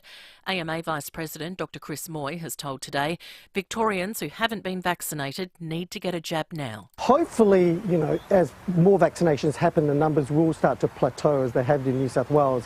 But really at the moment, it's, everybody in Victoria should be in emergency stations, really, and doing their best, following the rules and getting vaccinated, whatever vaccination they can get. SA authorities are cracking down on travellers from southeast Queensland as new COVID cases emerge in the Sunshine State. Arrivals that have visited Brisbane, the Gold Coast, Moreton Bay or Logan City from September 17 are now required to isolate until receiving a negative COVID test. They'll also need to get follow-up tests and can't attend high-risk events for 14 days. 3 teenagers, 2 aged just 13, have been arrested after a police chase involving a stolen car in the southern suburbs. Senior Constable Rebecca Stokes says patrols spotted the Toyota not far from an earlier petrol drive-off at Old Ranella. The vehicle was pursued through the back streets of Morphett Vale and Christie Down. It drove through a reserve near Germain Street, Morphett Vale, where it popped a tyre, and that slowed it down, and then came to a stop in a reserve near the Christie Downs railway station. 3 occupants of the car ran into a nearby skate park, which is currently under construction, and they sort of got stuck in there, and they were quickly apprehended by police. The 15-year-old driver will front court today. It's been revealed the car was stolen from a Flagstaff Hill driveway. A 52-year-old woman has been charged with breaking into a home at Elizabeth North. A neighbour reported hearing a window smash at the vacant property in Whiting Court just after midnight. Police allegedly found the woman hiding inside. She'll face court in November. Well, there's been a major development in Britney Spears' conservatorship case. David Woywod from 7 News says her father, Jamie, has been suspended as her co-conservator by an LA court. He's not being terminated from his role, nor is this conservatorship actually being terminated, but he is being replaced in that position. So that will mean that he will now have to hand over a number of key financial documents, and there have already been plenty of allegations over the past 12 months or so that he had been misusing her money. The singer's fiancé, Sam Asghari, has taken to social media saying congratulations. There's a push to better preserve marine ecosystems in the Southern Ocean. The Environment Minister has addressed a global ministerial meeting of 19 countries, gathering support for protected areas near Antarctica to be expanded. Susan Lee says the proposal was originally sponsored by Australia and France. Southern Ocean is one of the least altered marine ecosystems on Earth. It's 10%. It's critical in combating climate change, in storing carbon. Its waters are vital for the health of the planet. Now turning to 5AA Sport. Save up to 15% on selected ASCO cooking appliances at Adelaide Appliance Gallery, home of Mr Dishwasher. Here's Jace Kemp. Thank you, Mel. Crows list boss Justin Reid has given up hope of trading for the AFL's #1 draft pick. Reid telling Rowie it's unlikely the club will prize the top selection from North Melbourne to land Jason Horne-Francis. North Melbourne own the right to pick one, so look, Jason's a quality person. He comes from a great family and he's a very good footballer, so I think it's highly unlikely North Melbourne will move on that pick, but we'll see what plays out over the next coming weeks. To cricket, and the Aussie women's team will begin its day-night test against India on the Gold Coast this afternoon despite a COVID outbreak. Rachel Haynes has been ruled out with a hamstring injury. Aussie skipper Meg Lanning says it could bring an all-rounder into the mix. The good thing is we've got some options there. It'll sort of depend a little bit on the wicket. There is a green tinge there, so that potentially brings some of our sort of pace bowling all-rounders into the frame. So we just need to decide, if we want to go with that. To the Champions League, and Cristiano Ronaldo has produced the last-minute winner to give Manchester United a 2-1 victory over Villarreal. The knockdown from Ronaldo. Lingard's there. Ronaldo's there! Manchester United win it. And Cristiano Ronaldo, in the last minute of stoppage time, does it again. And finally, to racing, Melbourne Cup organisers are pushing for over 11,000 fans to attend November's race. The Victoria Racing Club has lodged plans with the state government for spectators to attend all 4 days of the carnival. And that's the 5AA Sport. Now checking 5AA traffic. Is your BMW due for a service? Then book your service today at Glenelg BMW on Brighton Road. Got a couple of crashes to look out for this morning. One at Brompton, a 2-car smash Chief Street and Hawker Street. Another one at Erbray. 2 cars involved in that one too. Crossroad at Fullerton Road, and a multi-car smash at Port Noarlunga Commercial Road near Trafalgar Street. Tepco, Manham Road is closed both directions due to flooding over the road between Randall Road and Rathjen Road. And Crayford's got a lane closed on the freeway both directions for works. Fog in the area. Do take some extra care. Right now at Freedom, you can save up to 25% off selected sofas and furniture. But don't relax yet. Freedom's summer sofa sale is on now, only at Freedom. Adelaide's most accurate traffic on 5AA. Now the 5AA forecast. Head to Foodland, Drake's or IGA for Nutrimate, a new dog roll loaded with healthy nutrients. 18 with a shower or 2 today, showers easing tomorrow 18, Saturday partly cloudy 22. Right now it's 14 degrees. More news as it happens on 5AA. Landlords, do you get a notification to your mobile phone the minute your rent has been paid? With Toop and Toop Property Management, you do. We provide award-winning technology backed up by old-fashioned customer service. With Toop Home, every transaction is available at the touch of a button. You'll experience absolute transparency and peace of mind. Make the switch with a smooth transition of your property. And with our Toop Switch campaign this month, it's at no cost to you. Call us today on 8362 8888. Need a shed strong enough to resist the harsh Australian climate? Visit Olympic Industries, built to last. You're listening to 5AA Breakfast. David Penberthy and Will Goodings. 23 minutes to 9. Dozens of residents living near the final stretch of the north-south motorway along South Road have received letters telling them they are facing eviction. One of those is Barbara, who joins us on 5AA Breakfast. Now, Barbara, good morning to you. How long have you lived in your place there in Glandore? Morning. I've lived here about 36 years, I think, and brought up 2 kids, 2 daughters. It sounds like a beautiful house, Barbara. It's about 100 years old, and you're quite the green thumb too, I understand. More than 100. It's, at least 115, probably older. So, and it was one of the first houses on this block at part of an almond farm. So it was pretty special. Yes, and I have a huge backyard, a huge, I suppose, quarter-acre block. Oh, lovely. With a 100-year-old lemon tree and mandarin tree and fig tree. Plus, I've done a lot of planting as well. So a lot of birds are going to lose their home. When did you find out that your house is in the firing line? When I got home from work on Tuesday night, everyone else had got their letters during the day, but I didn't get home till later. And so, luckily, I had some good neighbours I went over and, said hello to. But, yeah, pretty hard to digest. Was that the first you knew that you were at risk from... Oh, yeah.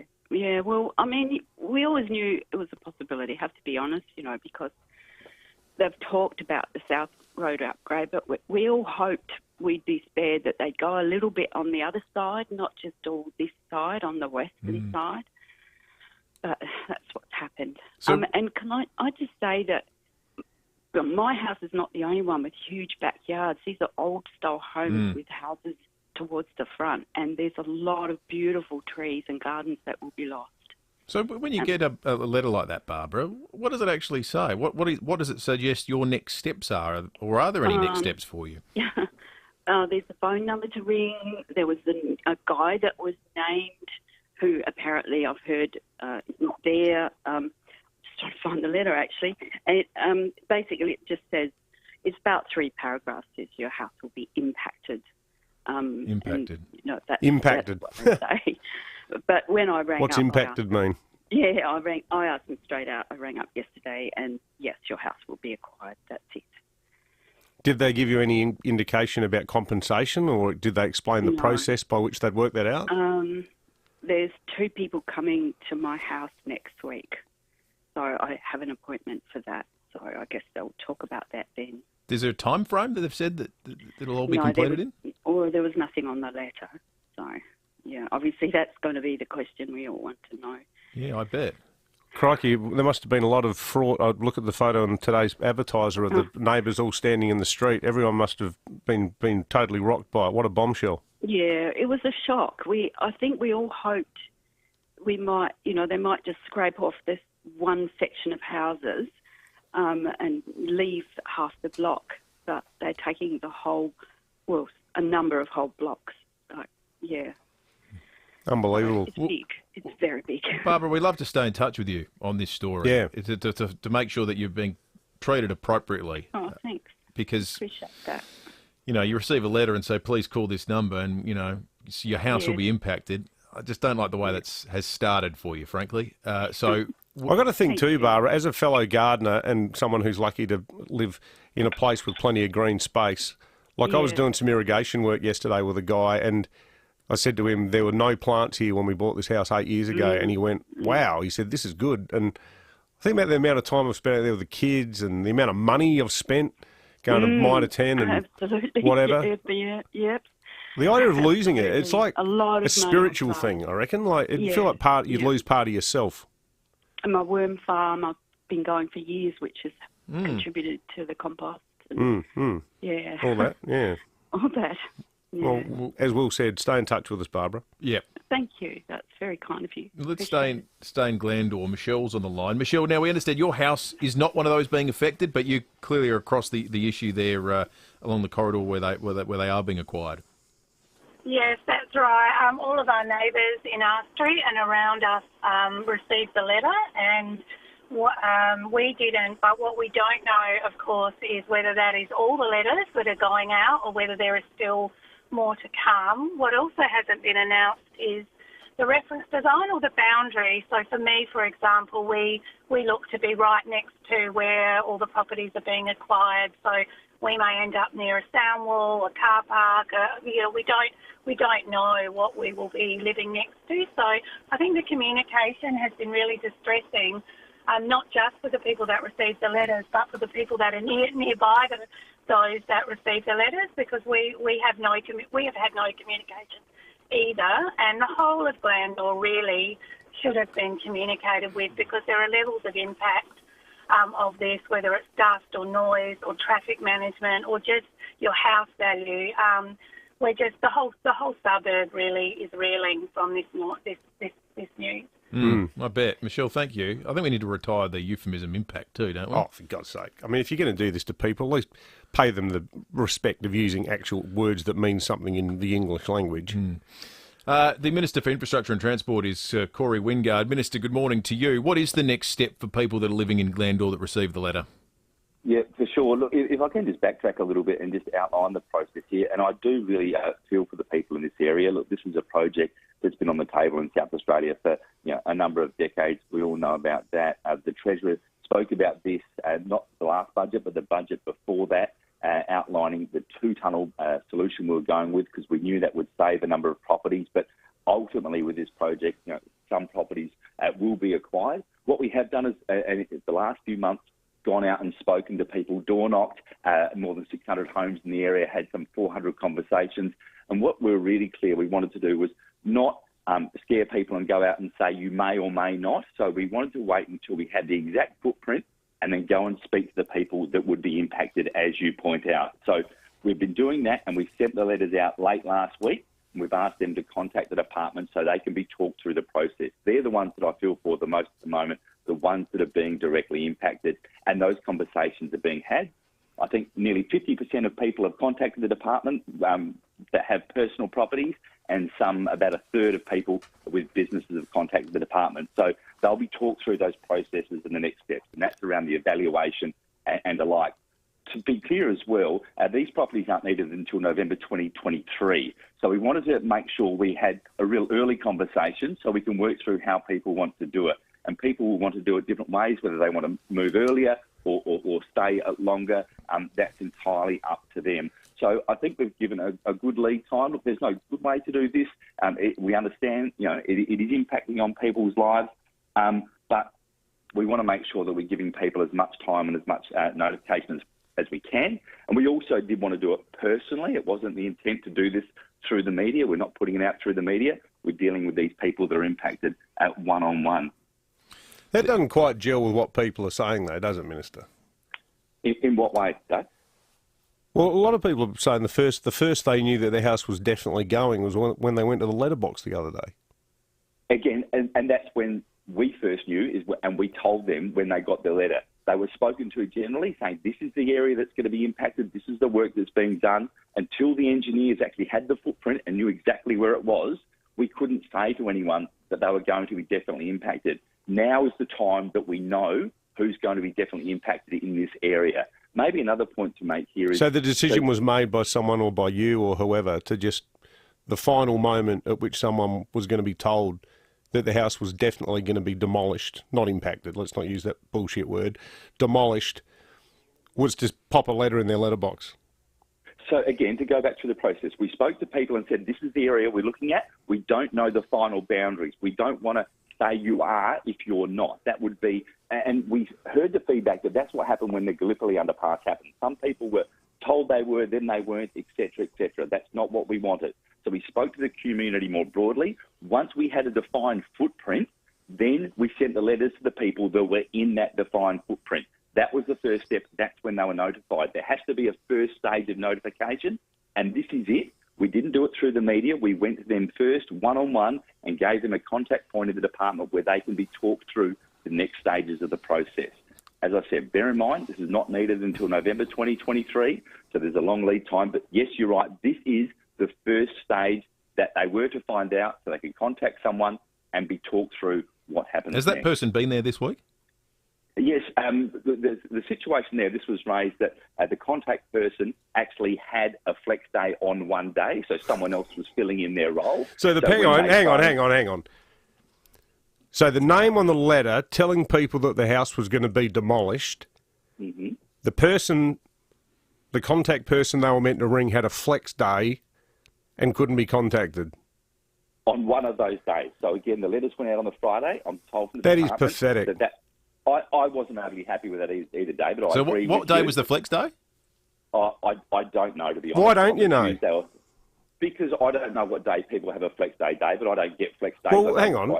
If you're telling 100 odd people that their house is going to be knocked down, as the minister, you've got a bit of skin in the game here, haven't you?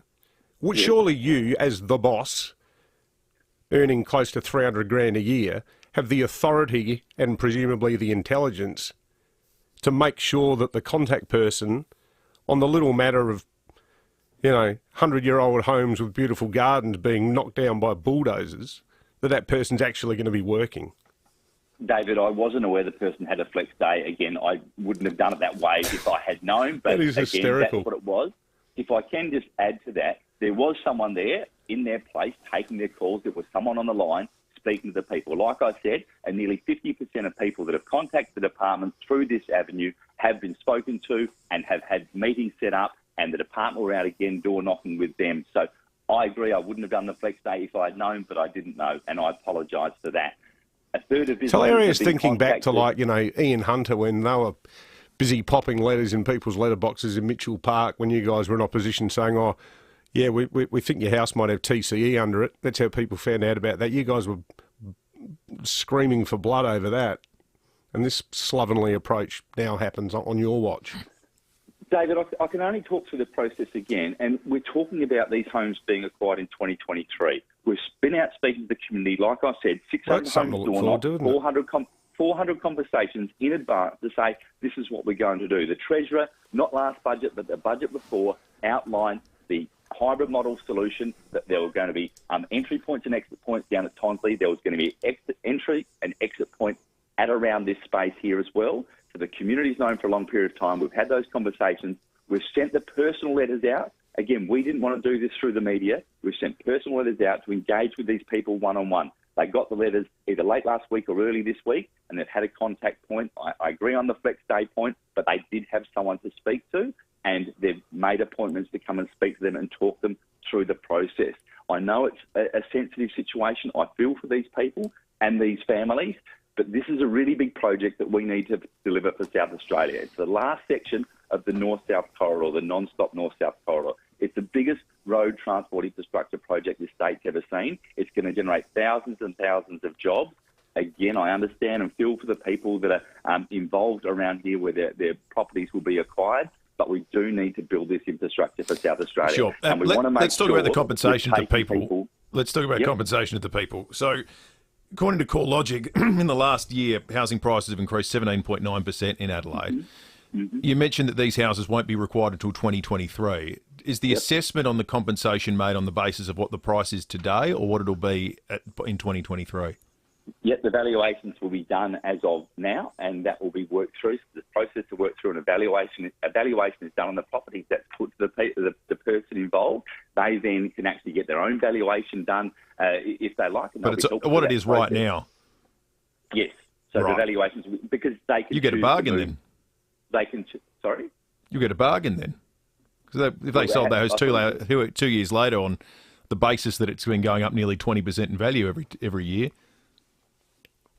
Well, if you're saying houses going up 20% in value every year, you've got a great predictive mindset. What I'm saying is they went up 17.9% so far this year. And that's right, and that will be all taken into consideration as we do the valuations. Like I said, there's an opportunity here for people, and this will be sat down and negotiated through with them. We're giving a long lead time so people can choose to move now and get out sooner rather than later, if that's what they choose to do, or they can negotiate and have a longer term. We'll work through that with them, but we've got lots of time to do that, and we want to work through that with them on a case-by-case basis. Could I just add as well, just as far as the process is concerned, so that everyone's really clear on this, this is the whole stretch there. So we're talking about the southern tunnel at the moment, and we've got the northern tunnel as well to do, and the interchange in the middle. So we've done stage 1A, that was at the southern end, and we've worked with those people down. We continue to do that. Those properties aren't needed until 2022, November 2022. These ones are November 2023, and the next lot are November 2024. So the whole reference design will be done by the end of the year. What we have done is, as we've known for sure and certain, that footprint, if you like, we've gone out to the community and explained that at the southern end, and then at the northern end of the southern tunnel that we're talking about now. And then as we get definitive footprints for the next part, we'll do that. We didn't want to wait till the end and then just do it all at the end. As soon as we had certainty, we wanted to let people know. And that's the process we've gone through, engaging them along the way. Again, I understand the sensitivities, but we're putting it on the table and dealing with them one-on-one directly, not doing it through the media. The Minister for Infrastructure and Transport is Corey Wingard. We've just got a call potentially. No, we don't. We'll flip it over to the member for Badco, Jane Stinson. Jane, good morning. Good morning. As representing the people who are affected by this, what do you expect of the state government? Well, look, I'm on Garland Street in Glandore right now. It's an absolutely beautiful street with those gorgeous gardens you were speaking of and restored character homes, and people are actually stopping and talking to me about what Corey Wingard just said. So he's saying that these homes aren't needed until November 2023, and yet people in this community have just had those one-on-one meetings with the Department of Infrastructure and Transport officials yesterday, and they've been told that the government wants to have them sign on the dotted line within 3 months. 3 months they want them to sign. And then after that, they can have a rent-free period, and then they'll have to pay market rent to the government for the home that the government just took for them, possibly right up until November 2023.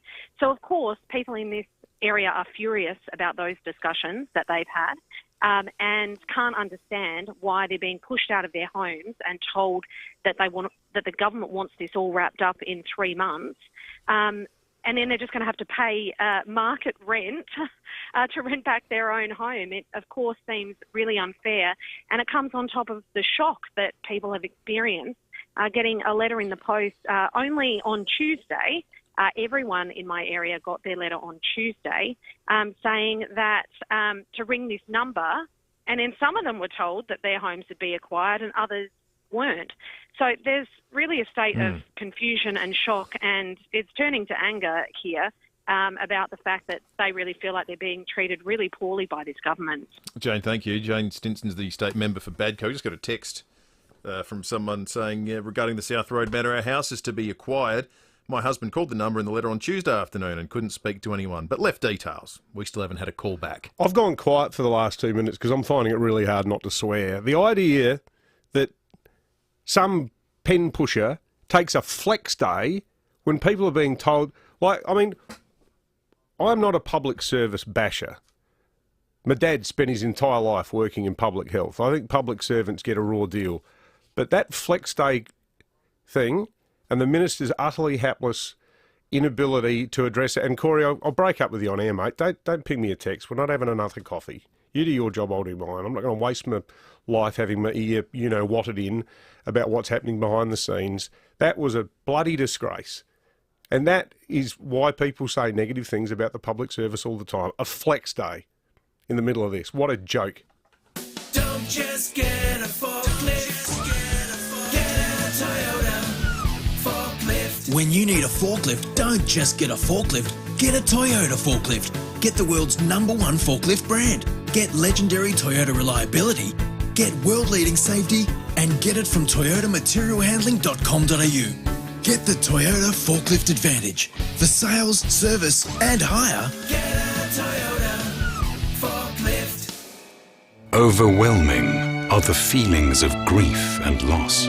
At Distinctive Funerals, we offer guidance through the hardest of times and clarity for the path ahead. distinctivefunerals.com.au. Bob Burns Blinds sensational spring sale. Sensational deals on exterior and interior blinds. Great prices on InvisiGuard security doors and motorisation. Visit us today for your free measure and quote. Bob Burns Blinds. Made local, made to last.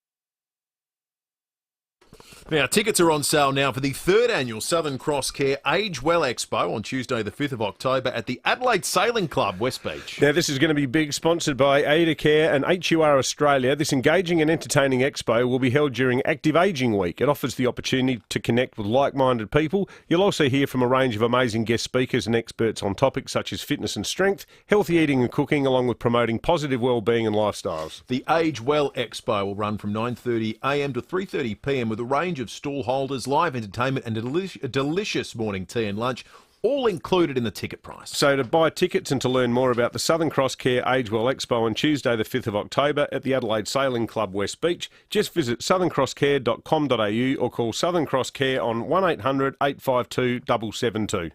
The NBN network is made for more. Streaming, game downloads, smart farming, online business, virtual learning and more. Search NBN Made for More. Experience may vary depending on factors such as NBN technology, internet provider, plan and equipment. You can trust 9 News is live and local. Weeknights at 5, nightly at 6. 9 News. MacArthur's Park is melting in the dark. Need more living space or storage? Visit olympicindustries.com.au. Olympic Industries, built to last. You're listening to 5AA Breakfast. David Penberthy and Will Goodings. 2 minutes to 9 o'clock. Fair to say there's a mountain of text Yeah. there. We can't get to them all, sorry folks. We'll save them for tomorrow, but good on you for sending them in. And overwhelmingly unimpressed you were with the performance by the Minister then. Everyone gets there's going to be compulsory acquisition when there are major projects. Everyone, we understand that. But what you expect, the only thing you expect of the state government is to show and demonstrate the utmost sensitivity when dealing with people when you're taking their home away from them. Love to know what that public servant did on their flex day too. When it was? Well, we'll find out because people are telling us. People are telling us they tried to contact this person, after being told the news that your house is no longer yours, and they weren't there, or someone took their details down, which is tremendous as well. We'll get to the bottom of it. Don't worry about that. Leon Biner's coming up after 9 o'clock. We're out of time. We'll catch you tomorrow from 6.